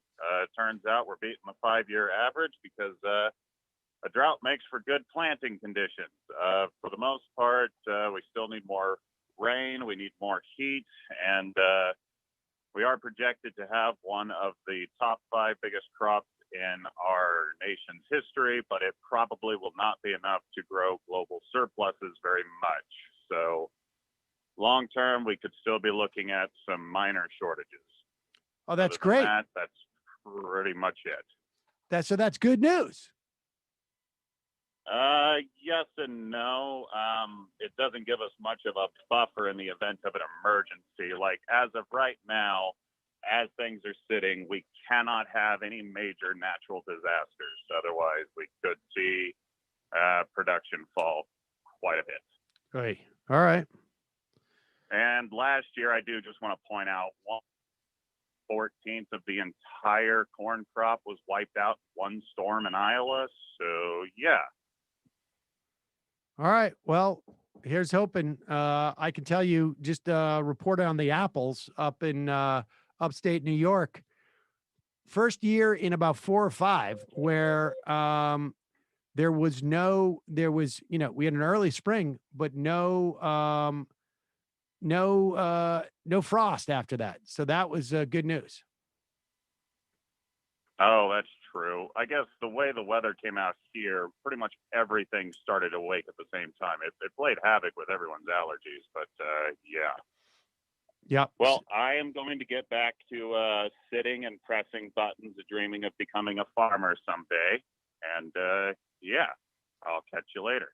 All right. Good to hear it, Kowalski. Keep that dream alive. He's just out there playing video games in a field. Calling from a 715 area code. Who's this? Where are you calling from? Hi, this is Stephen James calling from the middle of Wisconsin. Stephen from the middle of Wisconsin. Congratulations on your state legislature deciding that they're not going to expand Medicaid, even though they would make money doing so. They were not going to provide that Medicaid relief. But at the very least, at least your state can respond by voting them out of office. If 70% of your population votes for Democrats, they should be able to maybe win the majority of seats in that house. Right. Yeah, it's difficult, man, because the politics here really go back and forth, and it's hard to see what's going to happen. So, all you can do if you live here is go vote and be informed, go vote, and see what happens. Well, yeah, I hope folks do. I appreciate the call. Thanks. But that's really not what I'm calling about. Oh, all right. Even though I live in Wisconsin, I mean, I could talk about Wisconsin politics all day. Well, no, but, let's get to what you wanted to talk about. Okay, well, there are many things I want to talk about, but let's get to one. The main thing I want to talk about today, the thing I want to talk about today is impeachment, right? And I know it's like an old topic, but I'd like to just talk about the impeachments of Donald Trump and, how the Democrats really screwed it up, made the same two mistakes 2 times, and, maybe what we can do in the future to like stop kind of playing into this, right, Republican scheme, right? So, and I think the 2 mistakes, the first one was they had the wrong charges, right? So the first time it was the Ukraine thing, and that was the only article. I think there were like 2 articles the first time. Is that right? But it was all about Ukraine and pressuring the Ukraine. Right. Yes. With aid. I mean, we know the thing, but it's a little bit complicated, right? And so when they did this, or before they did this, the prosecution team from Watergate took out an op-ed in the Washington Post, and they gave some advice, right, to the people working on impeachment. And they said, a big piece of their advice was, don't settle on just 1 or 2 articles. Get like a good handful, 5 or 6. Right. Connect them all under the heading of abuse of power, right? And so, I mean, these would include things like, the emoluments clause. Right. No, I know. There's a list. Okay. Wait. So what's the point? What do you think would have happened differently? Well, I think if you would have had 5 different charges, yeah, it may have got a conviction in the Senate.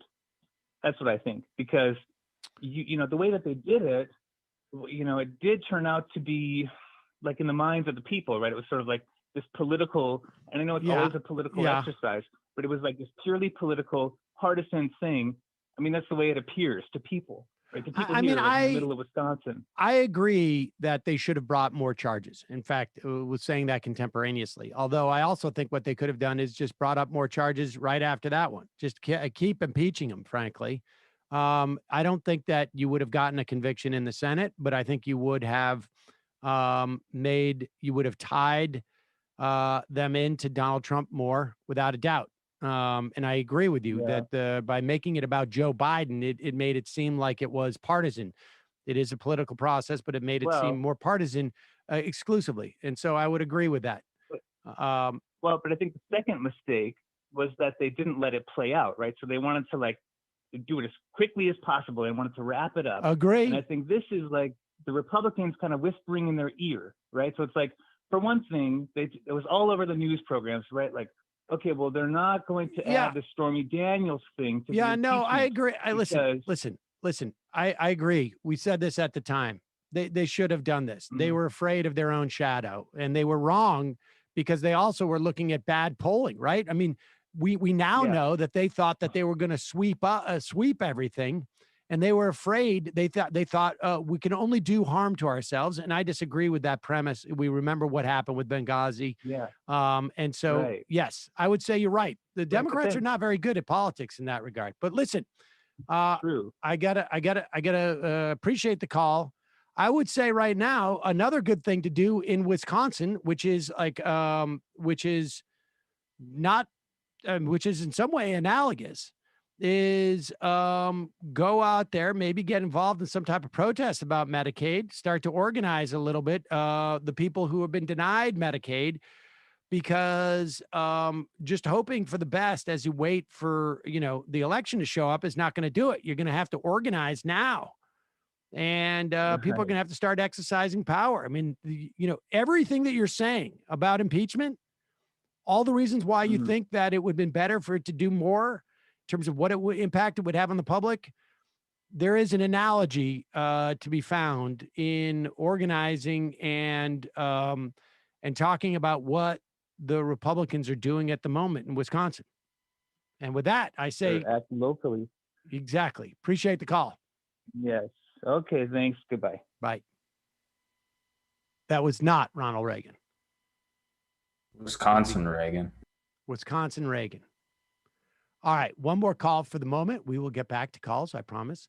Calling from a 931 area code. Who's this? Where are you calling from? Hey, is this me? It is you. Oh, great. This is my first time calling, and I really wanted to call because, I'm sorry, my name's Steven. I'm from Tennessee. At the top of the show, you guys were playing that Marco Rubio cultural Marxism clip. Yeah, I think he called it social Marxism, but regardless. Well, the cultural Marxism is, I think, a dog whistle that the right's going to start using here in the next election cycle. It's coming out of the evangelical movement. There's this, excuse me, Dr. Bachman, who it's kind of the anti-social justice tactic that they seem to be using to justify a lot of their anti-worker appeal for the Democratic Party. So what Bachman talks about is social justice, and that for Christian social justice, coming from the left, just is incompatible with, a Christian centered way of thinking. That only true justice comes from biblical justice. Right. Okay. And that comes from God. But if you stop to think about that, it's the pastor's interpretation of what the Bible says. So ultimately, their logic is flawed a little bit that way. But yeah, I would say that's flawed interesting. logic. But because, yeah, like, I mean, I don't, sort of like getting into the logic of theology sometimes is, I think, a fool's errand. But, I wonder, yes. I wonder if he believes that you shouldn't try and build wealth either. Just let God do yeah, that. exactly. Yeah, yeah. I mean, from a Christian narrative, but the cultural Marxism was coming up a lot right before the 2020 election cycle, like in my Southern, like Facebook evangelical friends, or more so pastors.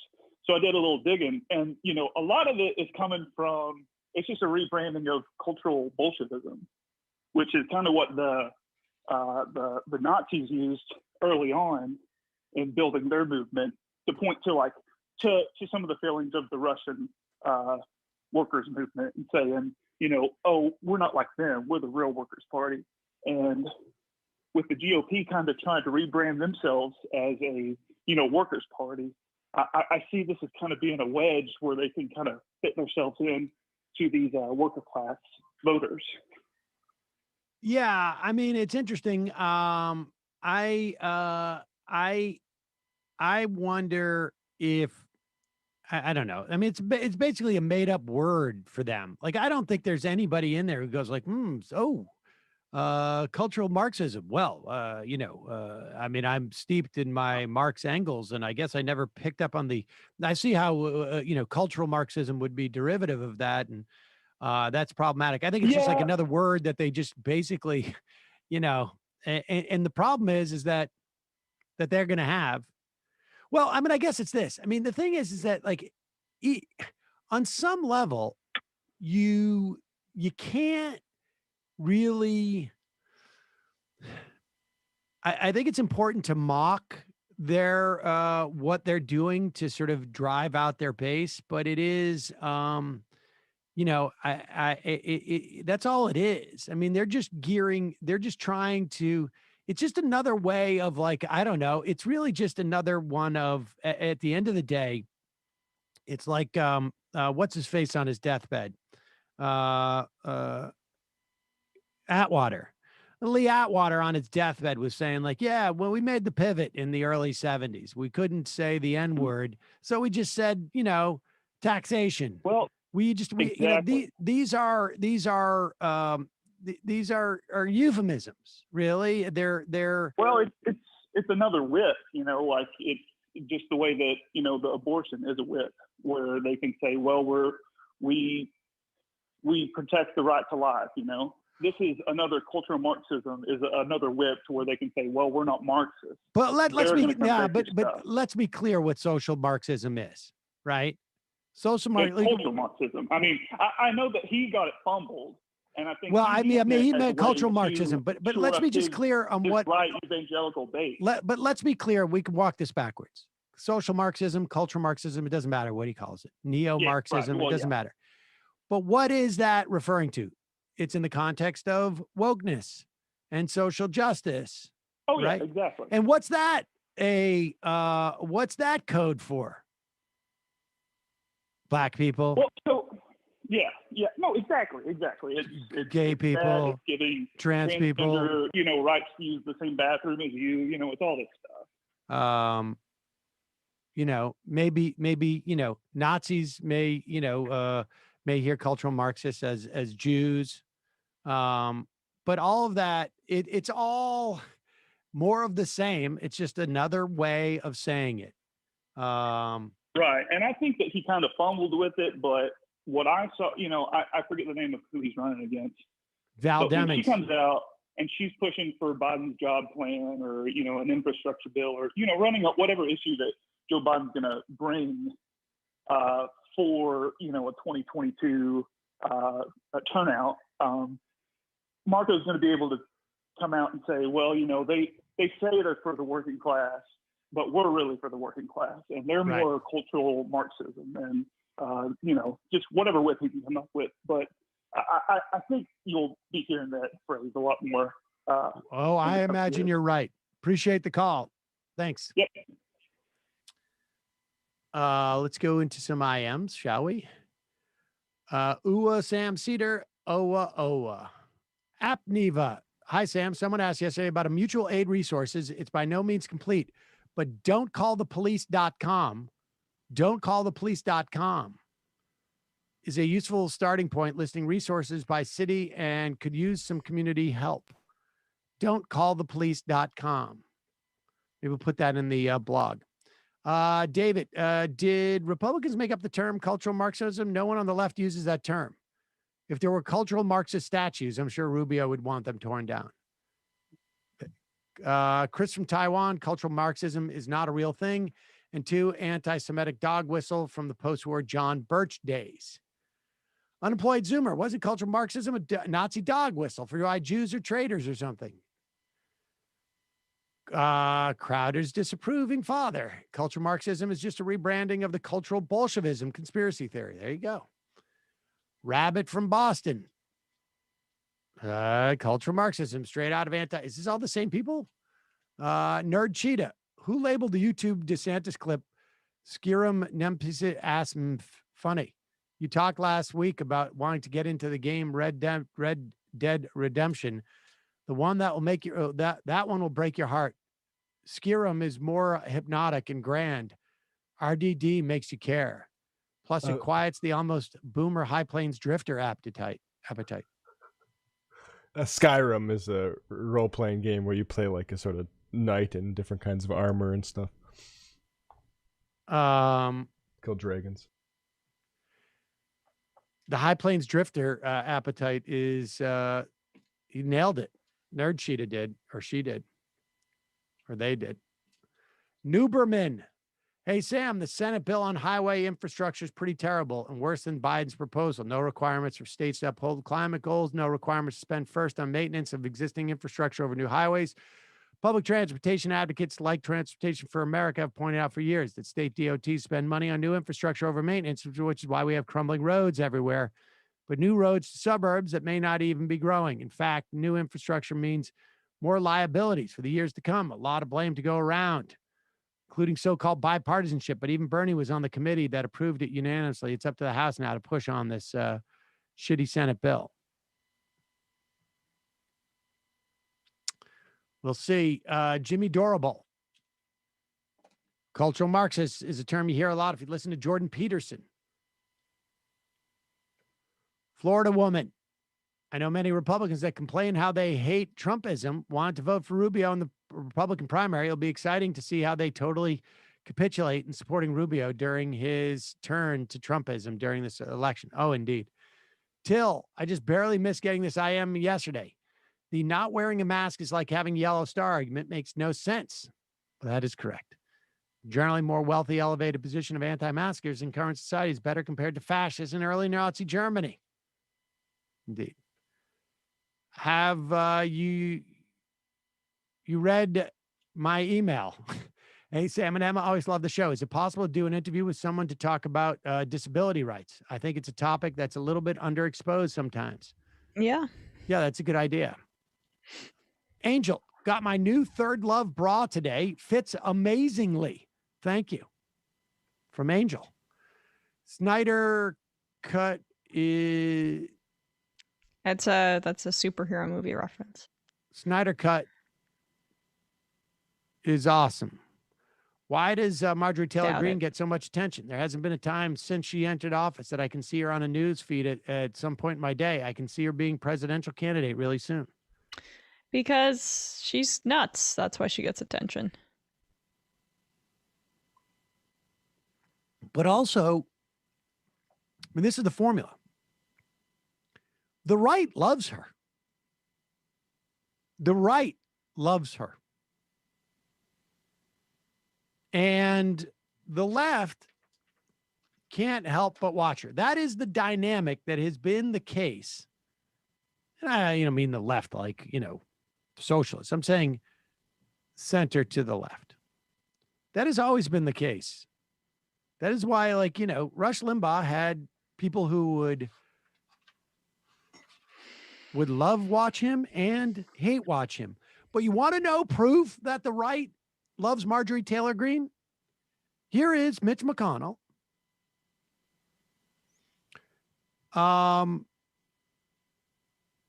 saying that I'm not going to weigh in on punishing what Marjorie Taylor Greene said. I'm just going to say something that is really going to not create any news.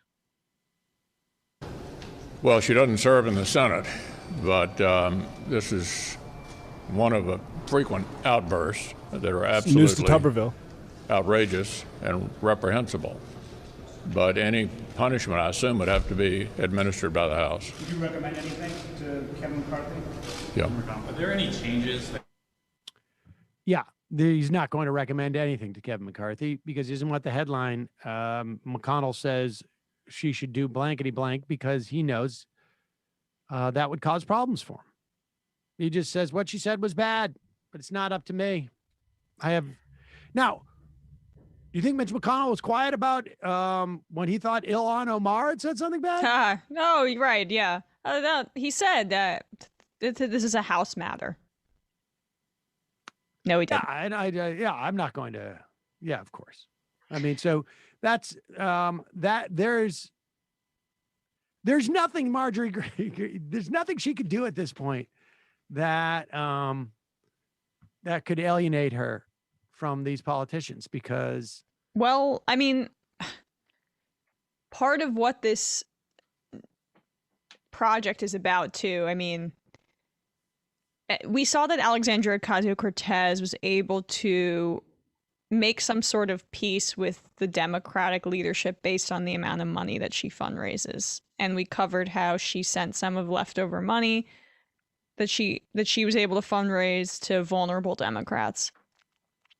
Marjorie Taylor Greene might serve a similar function for the Republican Party, which is not to equate the two in terms of their intellect or anything about them, but somebody who is connected to the base of the party who has significant fundraising potential. Hers is not as robust as that of Ocasio-Cortez, but Marjorie Taylor Greene is raising eyebrows with the amount of money that she's been able to fundraise from grassroots donations. And so that's not somebody that McConnell wants to, I guess, completely excommunicate from the party. He's going to let it play out and see where it goes. When money's involved, that's you can predict that kind of posture from McConnell.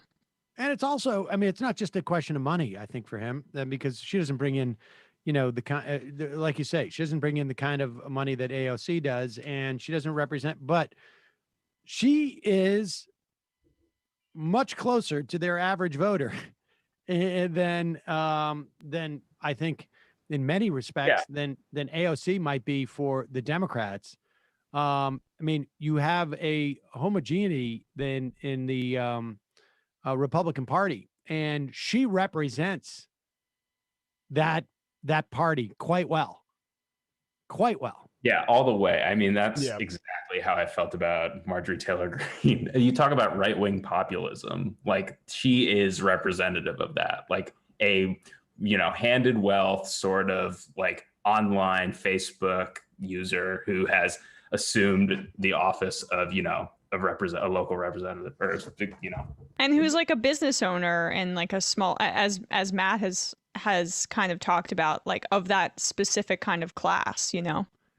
Yeah, but I think that's like, you know, I think on their side, that's secondary. That may be how she was able to win, you know. Well, and just in terms of like, they were like, it was a very similar demo to the Capitol insurrectionists, very online Facebook, like, you know. I think we could find out that a bunch of them are friends. But like, you know, the stuff that she was doing with like putting up her poster and that stuff she was doing, the video that came out with her, like, Andrea, I'm here at your letter mailbox. Come out, Andrea. You know, what did she say? Like, what did she called her something? Alexandria. Alexandria. I can't remember. I just remember her being like sing-songy with it, like in a creepy, really super creep. No, she was drunk. Like that was I mean, I don't know. Represents the Republican Party. You know, like there's a good 40%. Look, over 50% of the Republican Party think that Donald Trump won the election. Yes. Of course, they're not going to say anything about Marjorie Taylor Greene because she's represents the majority of the party. That's what's bad about her getting so much focus, is it obscures how insane everybody else is and how their positions are completely on the moon as well. They just don't invoke Hitler. Yeah. But the fact is, there is no context short of like with business leaders where you could put Mitch McConnell and Marjorie Taylor Greene in the same room with like 500 Republican voters. And 475 of them are going to rush up to get Marjorie Taylor Greene's autograph. Mm-hmm. And 25 are going to go over to Mitch and say like, hey, man, thanks for the tax cut. Thanks for the tax cut. And thanks for, you know, rolling back as many regulations you could. And I really do appreciate everything that's happening on those courts. You're going to be able to, you know, maintain our power for a long time. And with this media attention, she serves a similar function for those same voters that they valued so much in Trump, which is just like really triggering the libs or, you know, saying the things that the libs hate. It's similar in that way.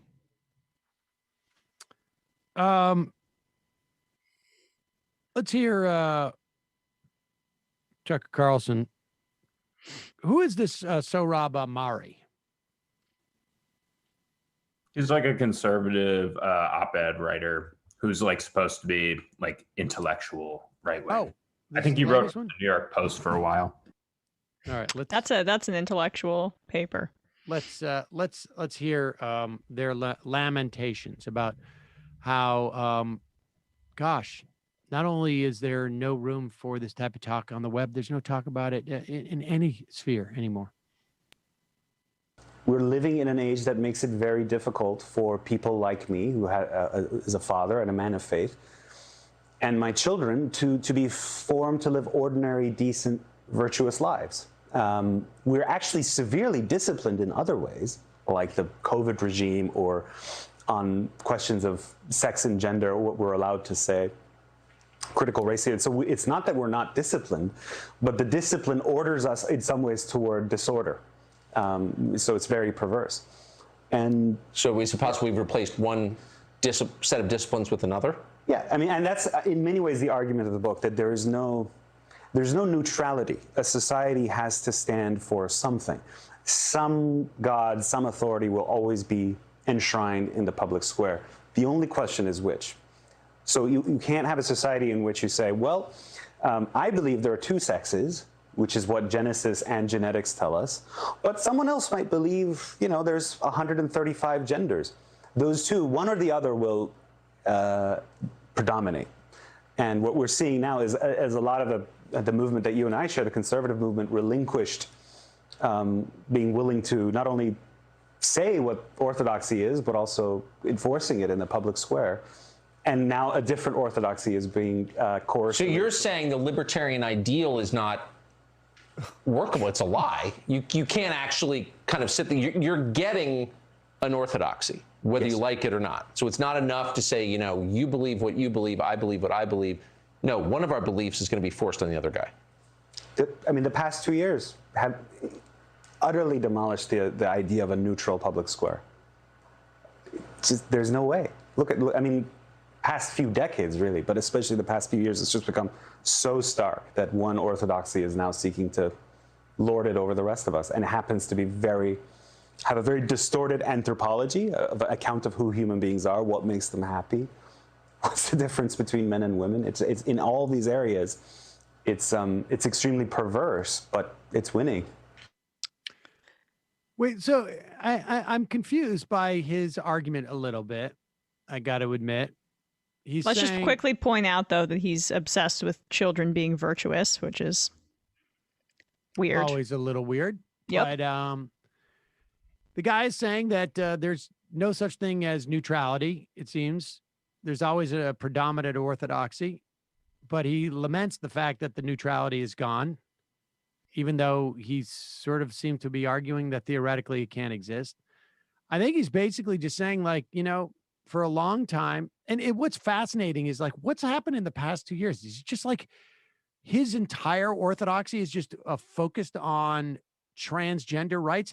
What is amazing to me is how successful these people have become at completely black holing their opposition and the intensity of their opposition to gay people getting married. If we were to go back in a time machine 15 years and listen to what they thought would happen when gay people got married, it was almost literally they were worried about it raining cats and dogs. You would have a total dissolution of the family. And now, now they're saying the reigning orthodoxy, I don't know what it is in the past 2 years that has changed, other than the fact that I don't know. We're not going to, as a society, be able to discriminate against gay or transgender people when it comes to housing or jobs. Well, it's just again, the cultural conversation. That's what the agreement's about, right? The fact that we're talking about how there's a distinction between biological sex and gender, right? We don't like that. We want to conflate the two. But what was there were two really fascinating parts for me. Fascinating, maybe I'm using it loosely, but just in terms of, when you're just observing right-wingers like this. One was how Tucker was trying really hard to lead him to some sort of salient point on this. I don't think he was that successful, because Tucker has his own agenda in this conversation too, but also the projection on the concept of one ideology dominating, and there's only one room for one ideology and the left is winning, right? That's working backwards from your kind of authoritarian tendencies of wanting your own ideology to dominate and projecting that onto the left. It's just not the case whatsoever.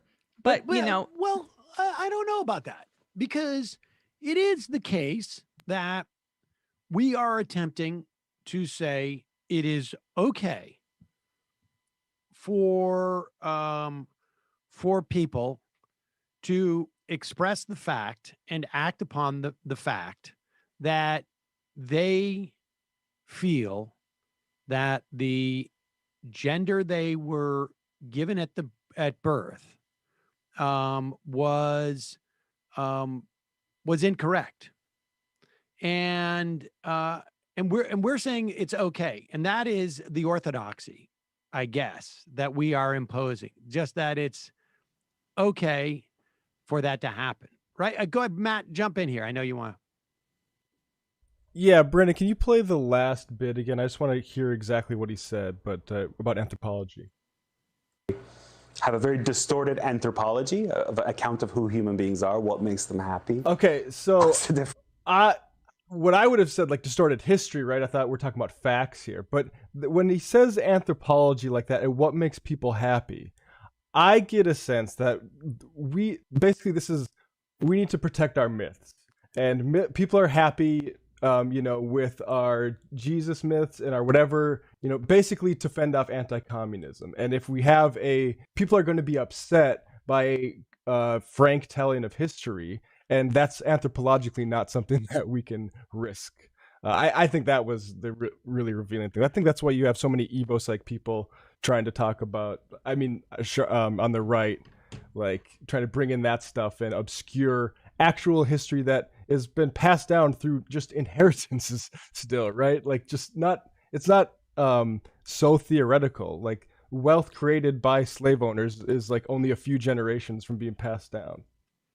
Yeah, but hold on, just like the domination part is the projection part, though, Sam, from before. I mean, there's the idea that trans rights is a dominant philosophy in society, and then like that's not true. There are still incredible amounts of resistance to it, and also just I don't think the left wants to be dominant. I think it wants to create space for people to exist in their own way. Yes, and this guy does not like the idea, feels oppressed by a regime which allows for that. Like we had a guy on the show, I can't remember his name. I don't think you guys were here. Maybe Matt, you were. I'm not sure. Who came on the show? This Catholic guy. I can't remember who's a big.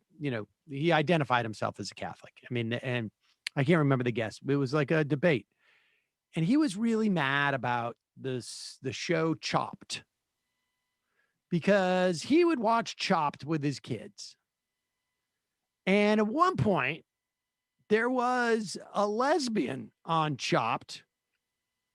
Can you imagine? And Chopped, they actually visited this contestant's home and found that she was married to a woman, or maybe just living with a woman. I can't remember what the scenario was. And he's like, and my kids got exposed to that. And I don't want to live in a society where I can't watch Chopped with my kids. And so that's the orthodoxy, that you would allow, that you allow, it's this permissiveness where you would allow Chopped would feel comfortable going and talking to this woman's wife.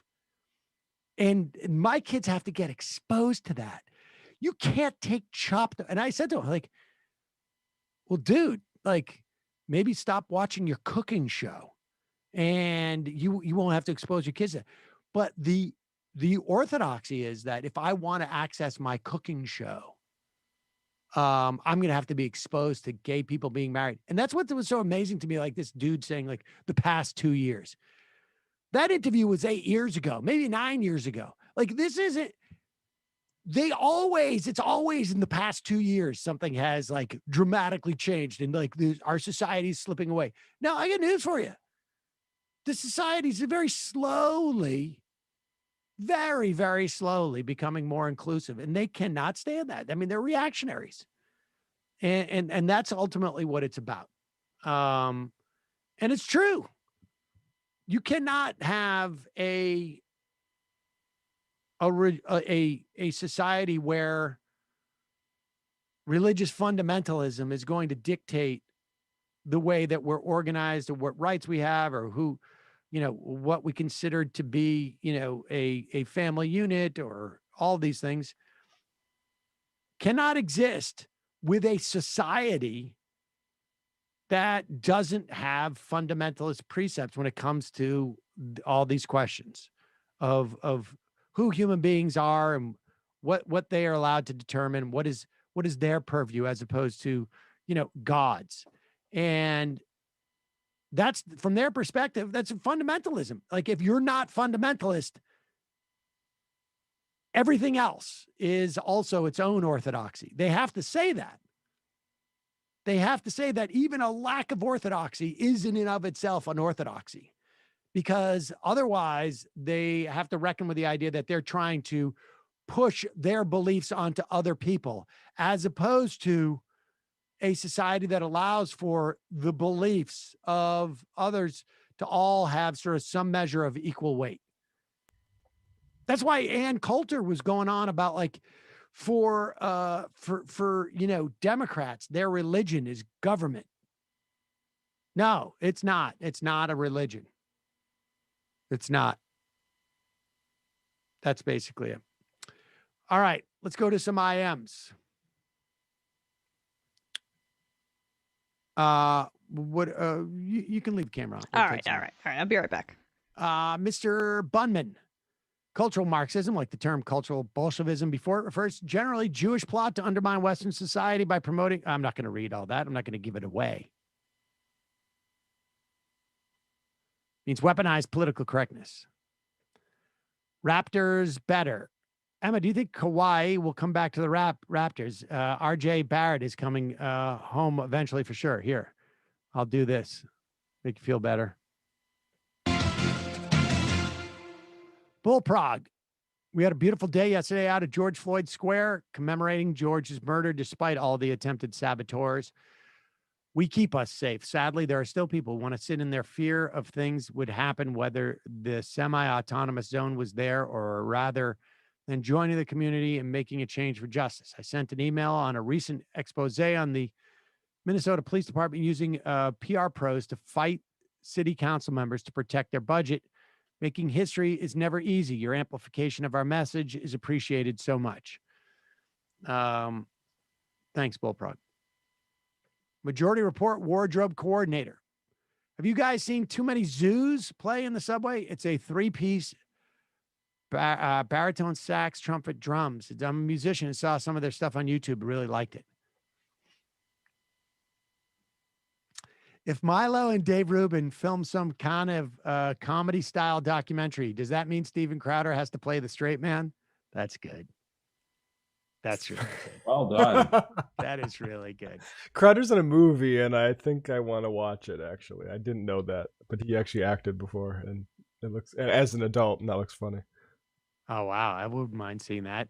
Boring Johnson, I'm 27. I deeply believe my life past maybe 2050 will be spent as a climate nomad, trying to find food in the now exposed Canadian tundra. Can you dissuade me of this? Well, you're young enough to stockpile food. I think your concern is your projection is a little bit narrow, but I think it's not inconceivable past 2050 we will have internal refugees in this country. It will put a lot of pressure on our resources. I think this country is, better suited to deal with climate change, obviously, because of our money and because of our resources. But I would not be surprised if it strains our relationship with Canada in some fashion. If someone came back from the year 2090 and said, I'm gonna totally blow your mind, but the United States government more or less took over Canada, I would say, like, that doesn't blow my mind. That doesn't blow my mind. So I don't know. Hang in there. there's still a chance if, we can mitigate things so it's not quite that severe. Chumologist. It's hard to say nice things about New York City subway stations, aside from some have cool tile designs, no public restrooms and broken non-existent elevators, make it a very social Darwinist public transit option. Indeed. 4 day men. I was having a conversation about wages with a colleague, and the idea of buying and selling came up. So I said, an employee, I'm selling the best hours of every day through the best years of my life. And that has to be worth something, and employers should understand what they are buying. How does the crew feel about this idea, and should it be part of the wages conversation? I think it's well put. I think anything that sort of makes it clear that you're selling labor, that labor is that you're selling labor is helpful. I use a similar argument when talking about Johnny Manziel to members of my family. Like, that guy made so much money for college sports, and he was never going to do it in the pros, but he never got to benefit from it because of how that structure is set up. Yep. Bunker Inspector. Hey, Sam, do you see the Irish Parliament has declared the Israeli occupation of the West Bank and annexation? We're the first country to do this, and the European Union had cross-party supported neoliberals and progressives. This will be the start of Israel's economic isolation as more EU countries follow. I did see that Israel was wearing, not Israel, geez. I did see that in Ireland in the parliament, they were wearing, pro-Palestinian, protest masks, but I didn't hear that. I don't understand the Israeli occupation of the West Bank and annexation. They declared it an annexation. Yeah, but I would imagine Israel would want that. I don't understand. I'm not sure I follow. I did not see that. I get the idea that Ireland is beginning the isolation of Israel, which I had anticipated, but I'm not sure how calling it an annexation does that.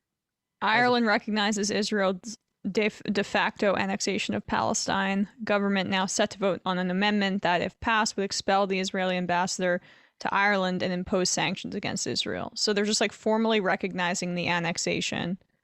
And is that a mechanism in which they deem that what's going on there is apartheid? I mean, I don't. They're basically deeming it a settlement expansion and an annexation of Palestine, as opposed to some sort of good faith effort at two-state solution. And so, in other words, their sanctions are going to be a function of what you're doing to you're creating a second-class regime of people. Right. I mean, they're claiming that, based on the 1967 borders, they're annexing a land that is not legally theirs, and thus they are going to respond by pulling their ambassador, and they're recognizing the illegality under international law. They're recognizing the illegality of the annexation. Yes. Because annexation, to me, has a connotation of it being legal. I mean, the annexation of Crimea was not legal. It's an illegal annexation. I get the point. Yeah. But that is interesting, just based on Ireland's history with their own, struggle for independence. I think it makes it, a unique situation for them as well. Damian, do you see atheism as having any value to the left at all? I mean, I think there is value in people not subscribing to fundamentalist religion, and being there sort of defensively against fundamentalist religion. I think that's important for the left to be there, but I would just say quickly, using that debunking religion as a way to make more leftists. I think we've seen the results of that, and it not how it works. Yeah, I don't. It's not how it works, and I just, So I mean, I guess I don't see how it could be helpful per se. I mean, my experience of atheists largely, and I'm probably, I don't know if I'm agnostic or atheistic. I don't care. But atheism itself has sometimes some some atheists get a little too fervent, it seems to me. And I don't think it necessarily hurts the left, but I think the left is going to be better off when there's less fundamentalists out there. But suburban socialists, fascinating how differently anti-Semitism and racism are treated by the right. Suddenly history matters and personal experience matters. John, Emma, what is the over-under that Dave Rubin is just a golden retriever that turned into a person? That's really mean to golden retrievers. Rob from Dedham, has anyone seen Marjorie Taylor Greene and an Easter Island statue in the same room? Captain Rick, love the Rubin Milo fanfic. Call it Cokeback Mountain. Cokeback Mountain. That's pretty funny. Cuomo sexual. When do predictions of Dave become you're just pulling his strings conspiracies, because the latter sounds so much more fun to write, direct, and produce? Yeah, actually, Dave's been working for Sam this entire time, ever since TYT. Sam's been plotting out his career. Glenn Beck has no idea yet. Emma Pabauner. I know she got New York Times endorsement, but I personally haven't been able to escape Catherine Garcia's ads for months. I went to her website yesterday for the first time, and everything seems so vague for me. Is she a moderate? I don't think she's the greatest progressive, but she's better than Adams or Yang. Yeah. I mean, that's like where we're at. Mostly Adams at this point. I think Yang has taken a real hit. As he should, because he's like, does not know what he's talking about. Talk about not so bright politicians, I gotta say. Yeah. Just he catapulted up there. Why not? Let's go to the phones. Calling from a 276 area code. Who's this? Where are you calling from? This is Jason from the western part of Virginia. How you doing? Good, Jason. What's on your mind? Well, the criminal justice reform, we need something better than locking everybody up. I just got my rights back last year. I was on probation for 16 years. And the sad thing is, only a rich guy helped me get my rights back. I had to have his money to pay off my fines. That's the only reason I was on probation for so long. Wait a second. You were on probation for 16 years?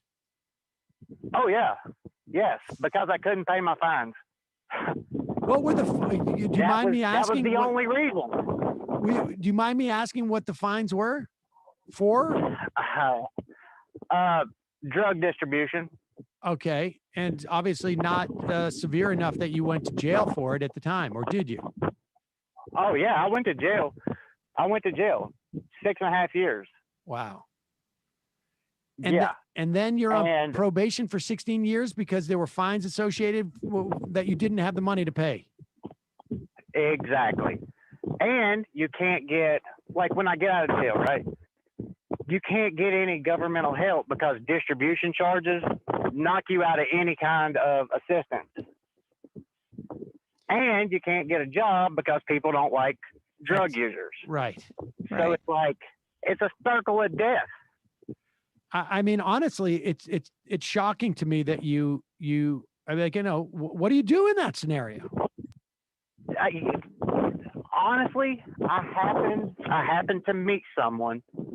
I went to go get a cat, and he's like, "Hey, I got some work around here. You need a job?" And I was like, "Oh yeah, I can do all that." So I started working for him and kind of built my own little business going on. So I work on some rental properties now and work on a farm. But it took someone giving me that chance. And if I know I'm lucky in getting that chance, you know what I mean? And if other people had a help up like I got, the world would be such a different place. I mean, frankly, at least America would. I mean, it's stunning to me that you're on probation for 16 years, you don't have the money for the fines, that, I would imagine that I don't know. I would get incredibly frustrated. I would do, I don't know. I would imagine that there are people out there who are going to say, like, I'm going to steal the money or something. I'm gonna sell again. I'm gonna sell drugs again. Right? Drugs again. And you want me to tell you something? I did. I sold drugs again. Yeah. I did. I mean, I honestly did. But that got me back into some bullshit. You know what I mean? Yep. Yeah.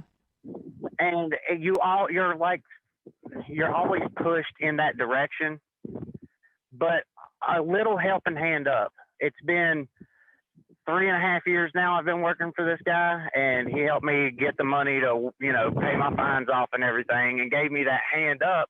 I've been clean. I haven't been selling drugs. I got my mind right. You know what I mean? Yep. And if we had a program that would help people do that instead of locking them up for years on end, I just see that it doesn't work. You know what I mean? Yeah. And if more people were aware of how much better people could do if they had a different way to go instead of just getting locked up, America would be so much better. Well, drug use would go down, everything. Well, and I'm in the red part of the state too. I mean, coal country. In West Virginia. I'm right here on the border of West Virginia and Virginia. Well, and it's bad. I'm glad. I appreciate the story. I'm glad that you met this guy and you got lucky. But I appreciate the fact that you realized you got lucky, and there's a lot of people out there who don't have that kind of luck. And it really does. The system is not, ostensibly it is to rehabilitate people. It's clearly not. Right. I mean, if you put more and more challenges on somebody in that situation, how can you expect any different outcome? But I'm glad to hear it's set up to make people fail. I've gotten involved with our local Democratic, because there's nothing but Democrat, like a handful of Democrats here and Republicans, but I've gotten involved with them. I work the polls. I do everything I can to try to push criminal justice reform. I've talked to Sam Rasool. He's running for lieutenant governor here.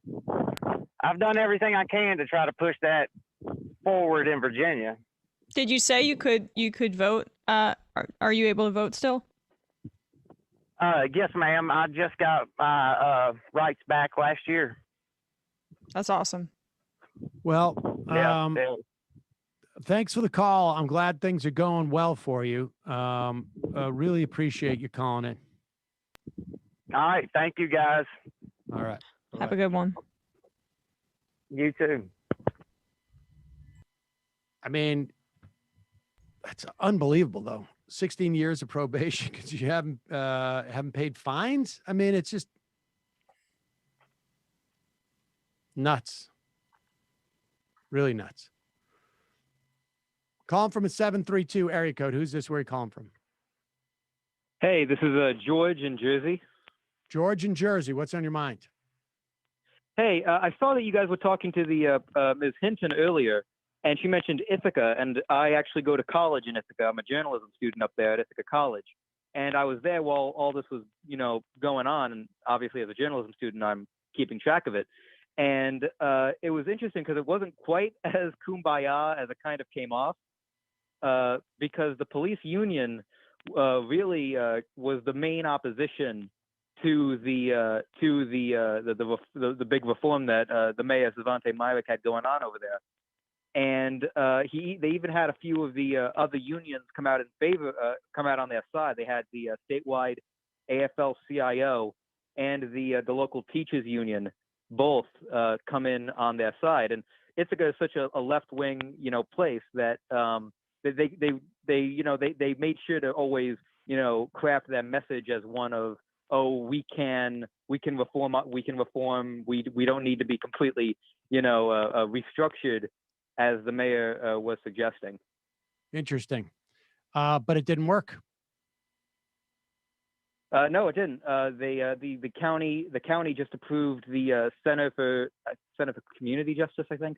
That will be the big the focal point of where they will center the reorganization of the public safety. Well, it sounds interesting. As far as I can tell, it's probably the biggest city in the country that has done something like this, right? Probably. It's not that big a city. I mean, it is for that area of New York. It's a few, maybe like 30,000 people. Right. But I mean, it is. I mean, one of the most radical reforms that has been proposed in the city. I mean, that was the big thing that got the mayor in trouble, was because he pretty much announced it in an interview with GQ. And that's how a lot of cops found out about it, and and even he said that was maybe not the best way to do it. Yeah, indeed. Well, listen, I appreciate you calling in. All right. Have a good one. Thanks. All right, let's do one more phone call, shall we? The final caller of the day will come from a 973 area code. Who's this? Where are you calling from? Hey, Sam, Emma, this is James from Tucson. James from Tucson, you are the final caller of the day. Wow, this is exciting and a bit intimidating. I'm But you're a 973 number. Emma, you probably recognize the area code. I'm actually from your neck of the woods. I'm just out here for a few months with the pandemic and working remotely. So, gotcha. Yeah, it's been interesting to speak to some people. I really got into I've been discovered the left during the pandemic when I had a lot more time. Discovered your show after Michael's passing, and been really impacted by his commentary. Being somebody that for a while considered myself a centrist, not really knowing politics, coming from a family of very politically involved but independent people, Obama to Trump voters, knowing a lot of people in my family that were pretty much the stereotypical Irish working class voters that switched to Republican probably around the time of Reagan. Well, just tell me about the Obama to Trump voters. Those are interesting. I mean, I get the Reaganites, but what were they thinking? They just hated Hillary.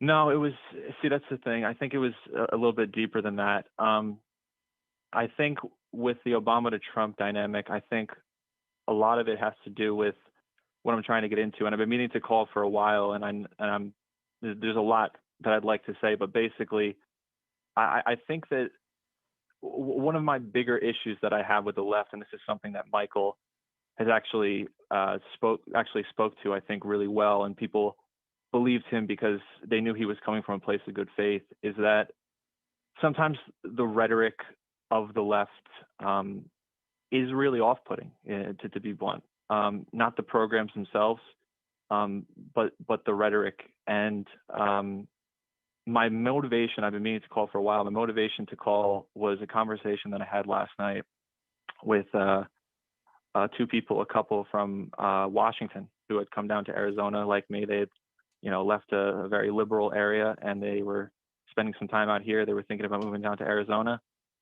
And the conversation for a long while was like, and these are two people that, they seemed stereotypical Seattle people. And we were talking about, they actually work for the same company that I did, but I have an office job, and they were working in the warehouse.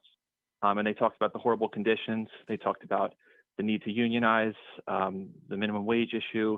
We spoke about healthcare. We spoke about the environment. We spoke about everything from the horrible right-wing rhetoric. And it just felt like there was a strong consensus. And we were just going on and on about politics and about all these topics. And then we got to the topic of guns. And they were by no means strong Second Amendment, these sort of like fundamentalist Republicans.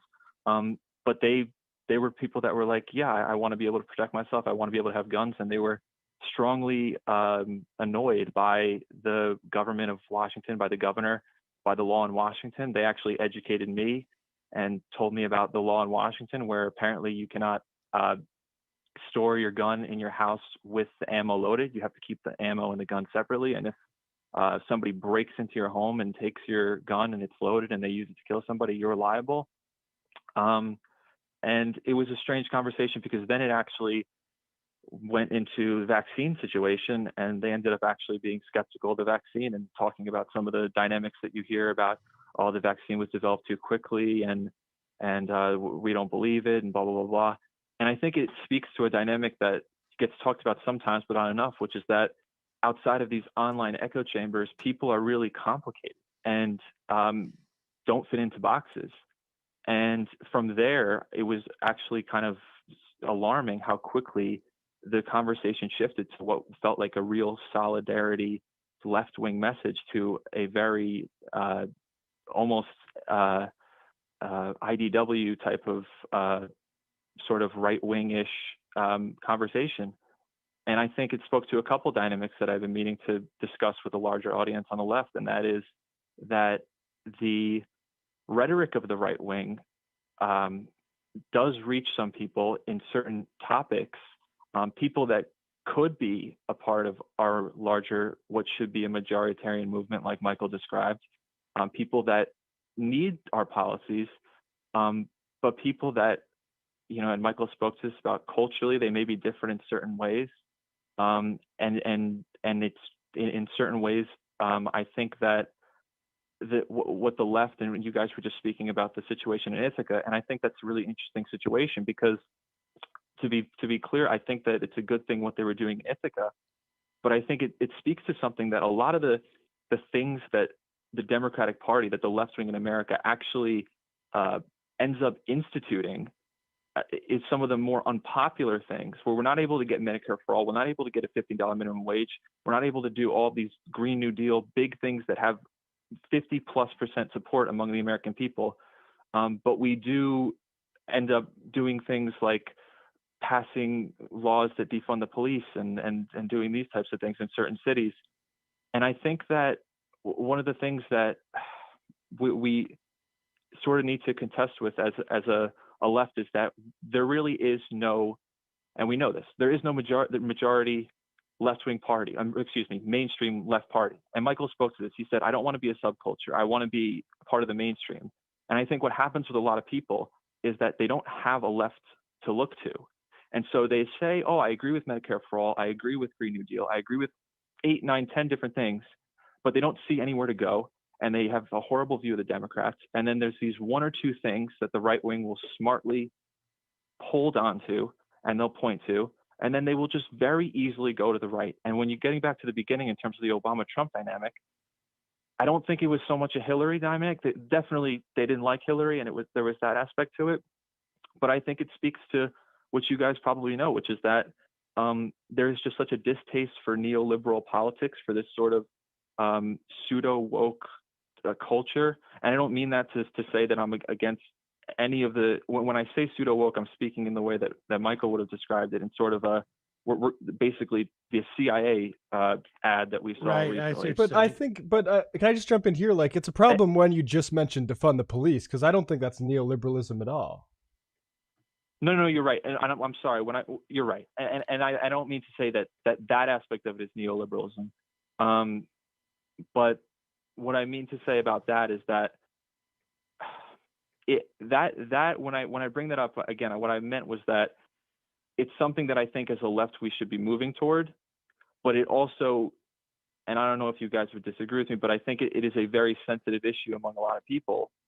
And I think when that is the one issue that we're getting through in cities, it creates a dynamic that's hard. But again, I'm not in that aspect of it. I'm not against. I know what my main point is just that the left, we have a really hard time, and we're going to have a hard time, I think, because the right-wing rhetoric, I think, is very effective. And without a mainstream left party in America, I think we really need to be able to reach out to these people in a way that is not expecting them to be these perfectly formed people that have all the right ideas right away. I think that is, I mean, I think, look, there's a small cohort of people that we're talking about here who I think, what you're talking about, who are open to that. The tricky part is balancing. I mean, obviously this is what I do professionally, right? So, communicating is really important. I mean, I tend to use the word, I tend to describe cutting the police department budget down so that they are doing their essential services and they're unburdened. I'll say that as a reform, as opposed to abolishing the police and rebuilding it. I mean, I'm calling for the same thing. But I couch it in words that may be a little bit more gentle to sensitive people's ears, as it were. And I think, but I do think that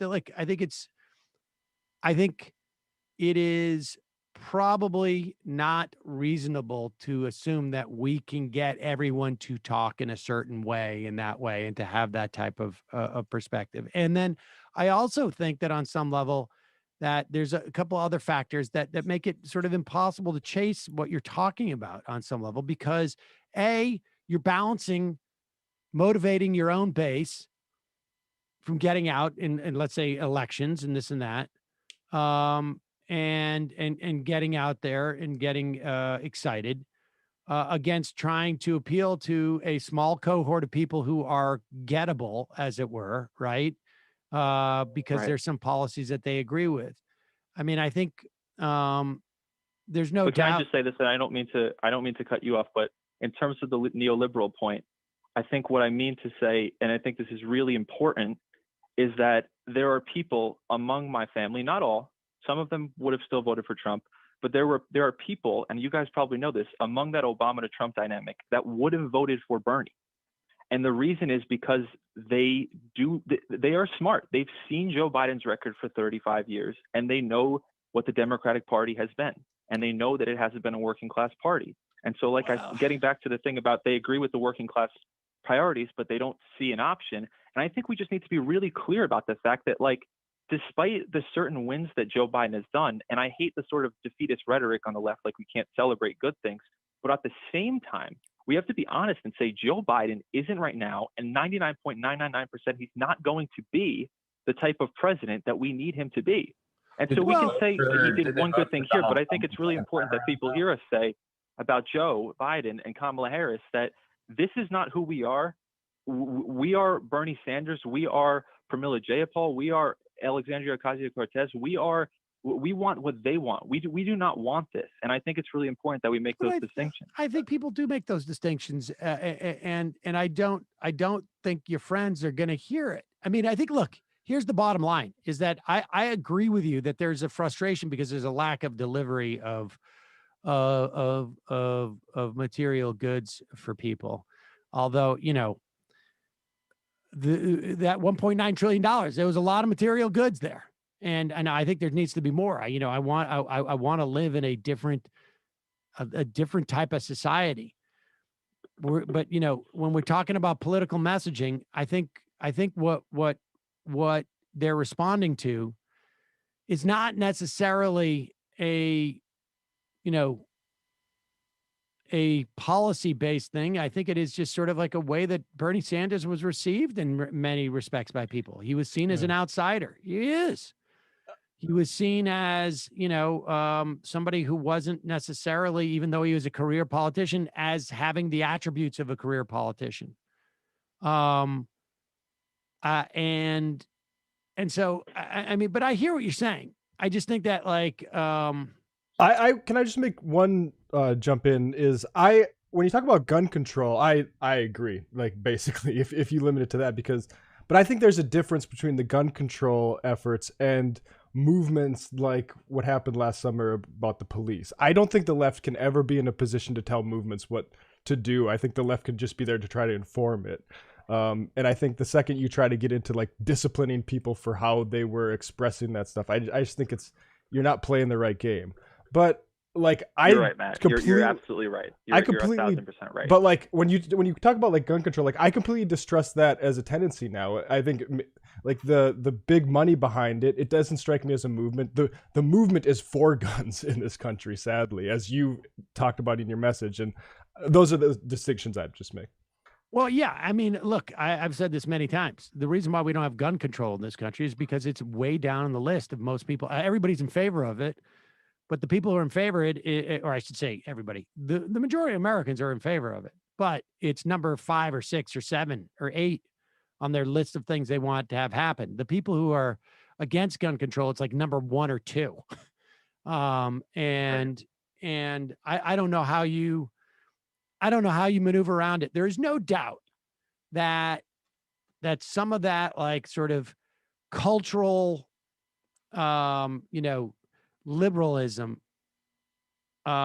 is weaponized as a way of avoiding delivering certain things. There's no doubt about that. But I think like the solution is, well, it may just be a generational thing. I'm not sure, but we've run out of time. I got to get going. Emma's had to leave already, but call back in. This is a conversation, obviously, that, needs to happen. I think there are. And if I could just add one quick thing, I know you're leaving, but I also think it is generational, exactly like you said. And my parents were my age. I'm just graduated college a couple years ago. They were my age during Reagan, and I think we have a huge generational issue coming up, because I think we could speak to a lot of people that are 70s, 80s in these last couple elections, because they had that FDR link. And Michael spoke about this really well. When you mentioned FDR, it connected with a certain group of people, and those people. The next group of people are people that grew up through the 70s, 80s, 90s, and their view is that those Reagan-Clinton years were good. Yeah, and but that group of people aren't going anywhere. They're going to be part of the voting block for the next but here's the good news. Years. Here's the good news. They're a smaller cohort. They're smaller. Yeah. They're a smaller cohort. I mean, the people who knew FDR, those. There's it just like whose parents, told them about FDR, or they, grew up in the wake of FDR, because I mean, the people you're talking about are, 80, and they weren't even, they were babies when FDR was alive. The people you're talking about, the people in their 50s, 60s, is that who you're talking about? Well, what I mean is that. How old's your parents? How old's your parents? My parents, what I'm saying about my parents is that they went to college during the Reagan years. I understand. So they're in their 50s. They're in their 50s. But my grandfather, somebody who actually watched Fox News, and I used to think, oh, he's just this right-wing guy. And then recently, in the last few months, I found out his favorite president was FDR, and that he has read all of FDR's books and he loves FDR.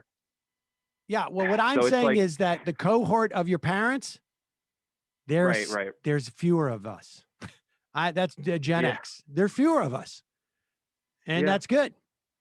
And I know you're a part of that group, Sam, and I know you speak to, that generation, and you understand the issue probably as well as anyone. James, appreciate the call. Thanks, Sam. All right, folks. 3 IMs, then we're out of here. McQuarty gave a call to my gun-loving family member. His support was for a more punitive justice system than those caught without proper paperwork. I don't see this even doing anything if mental health, along with an overhaul of tracking not weapons but ammunition as a controlled substance. Any insight on this topic? Book recommendations? Don't have any off the top of my head. Joe from Wisconsin. Sam, living in Wisconsin sucks. I'm in Milwaukee. It feels like everyone I know votes blue, but somehow everything's still controlled by Republicans. Well, because you live in that city. You got to maybe get out into the rural thing. And the final IM of the day, Shelby from Phoenix. I'm a recovering addict in law school. I just completed my 2nd year. If I would have caught a charge when I was using, I wouldn't be where I am due to the restrictions in place for drug charges. Our system is designed to keep people down. Well said. All right, folks. Good job, Emma, in abstention. Matt, Brendan, great job. See you guys tomorrow. It might take all the strength I got to get to where I want, but I know somehow I'm gonna get there. I wasn't looking when I just got caught between the truth and the lie.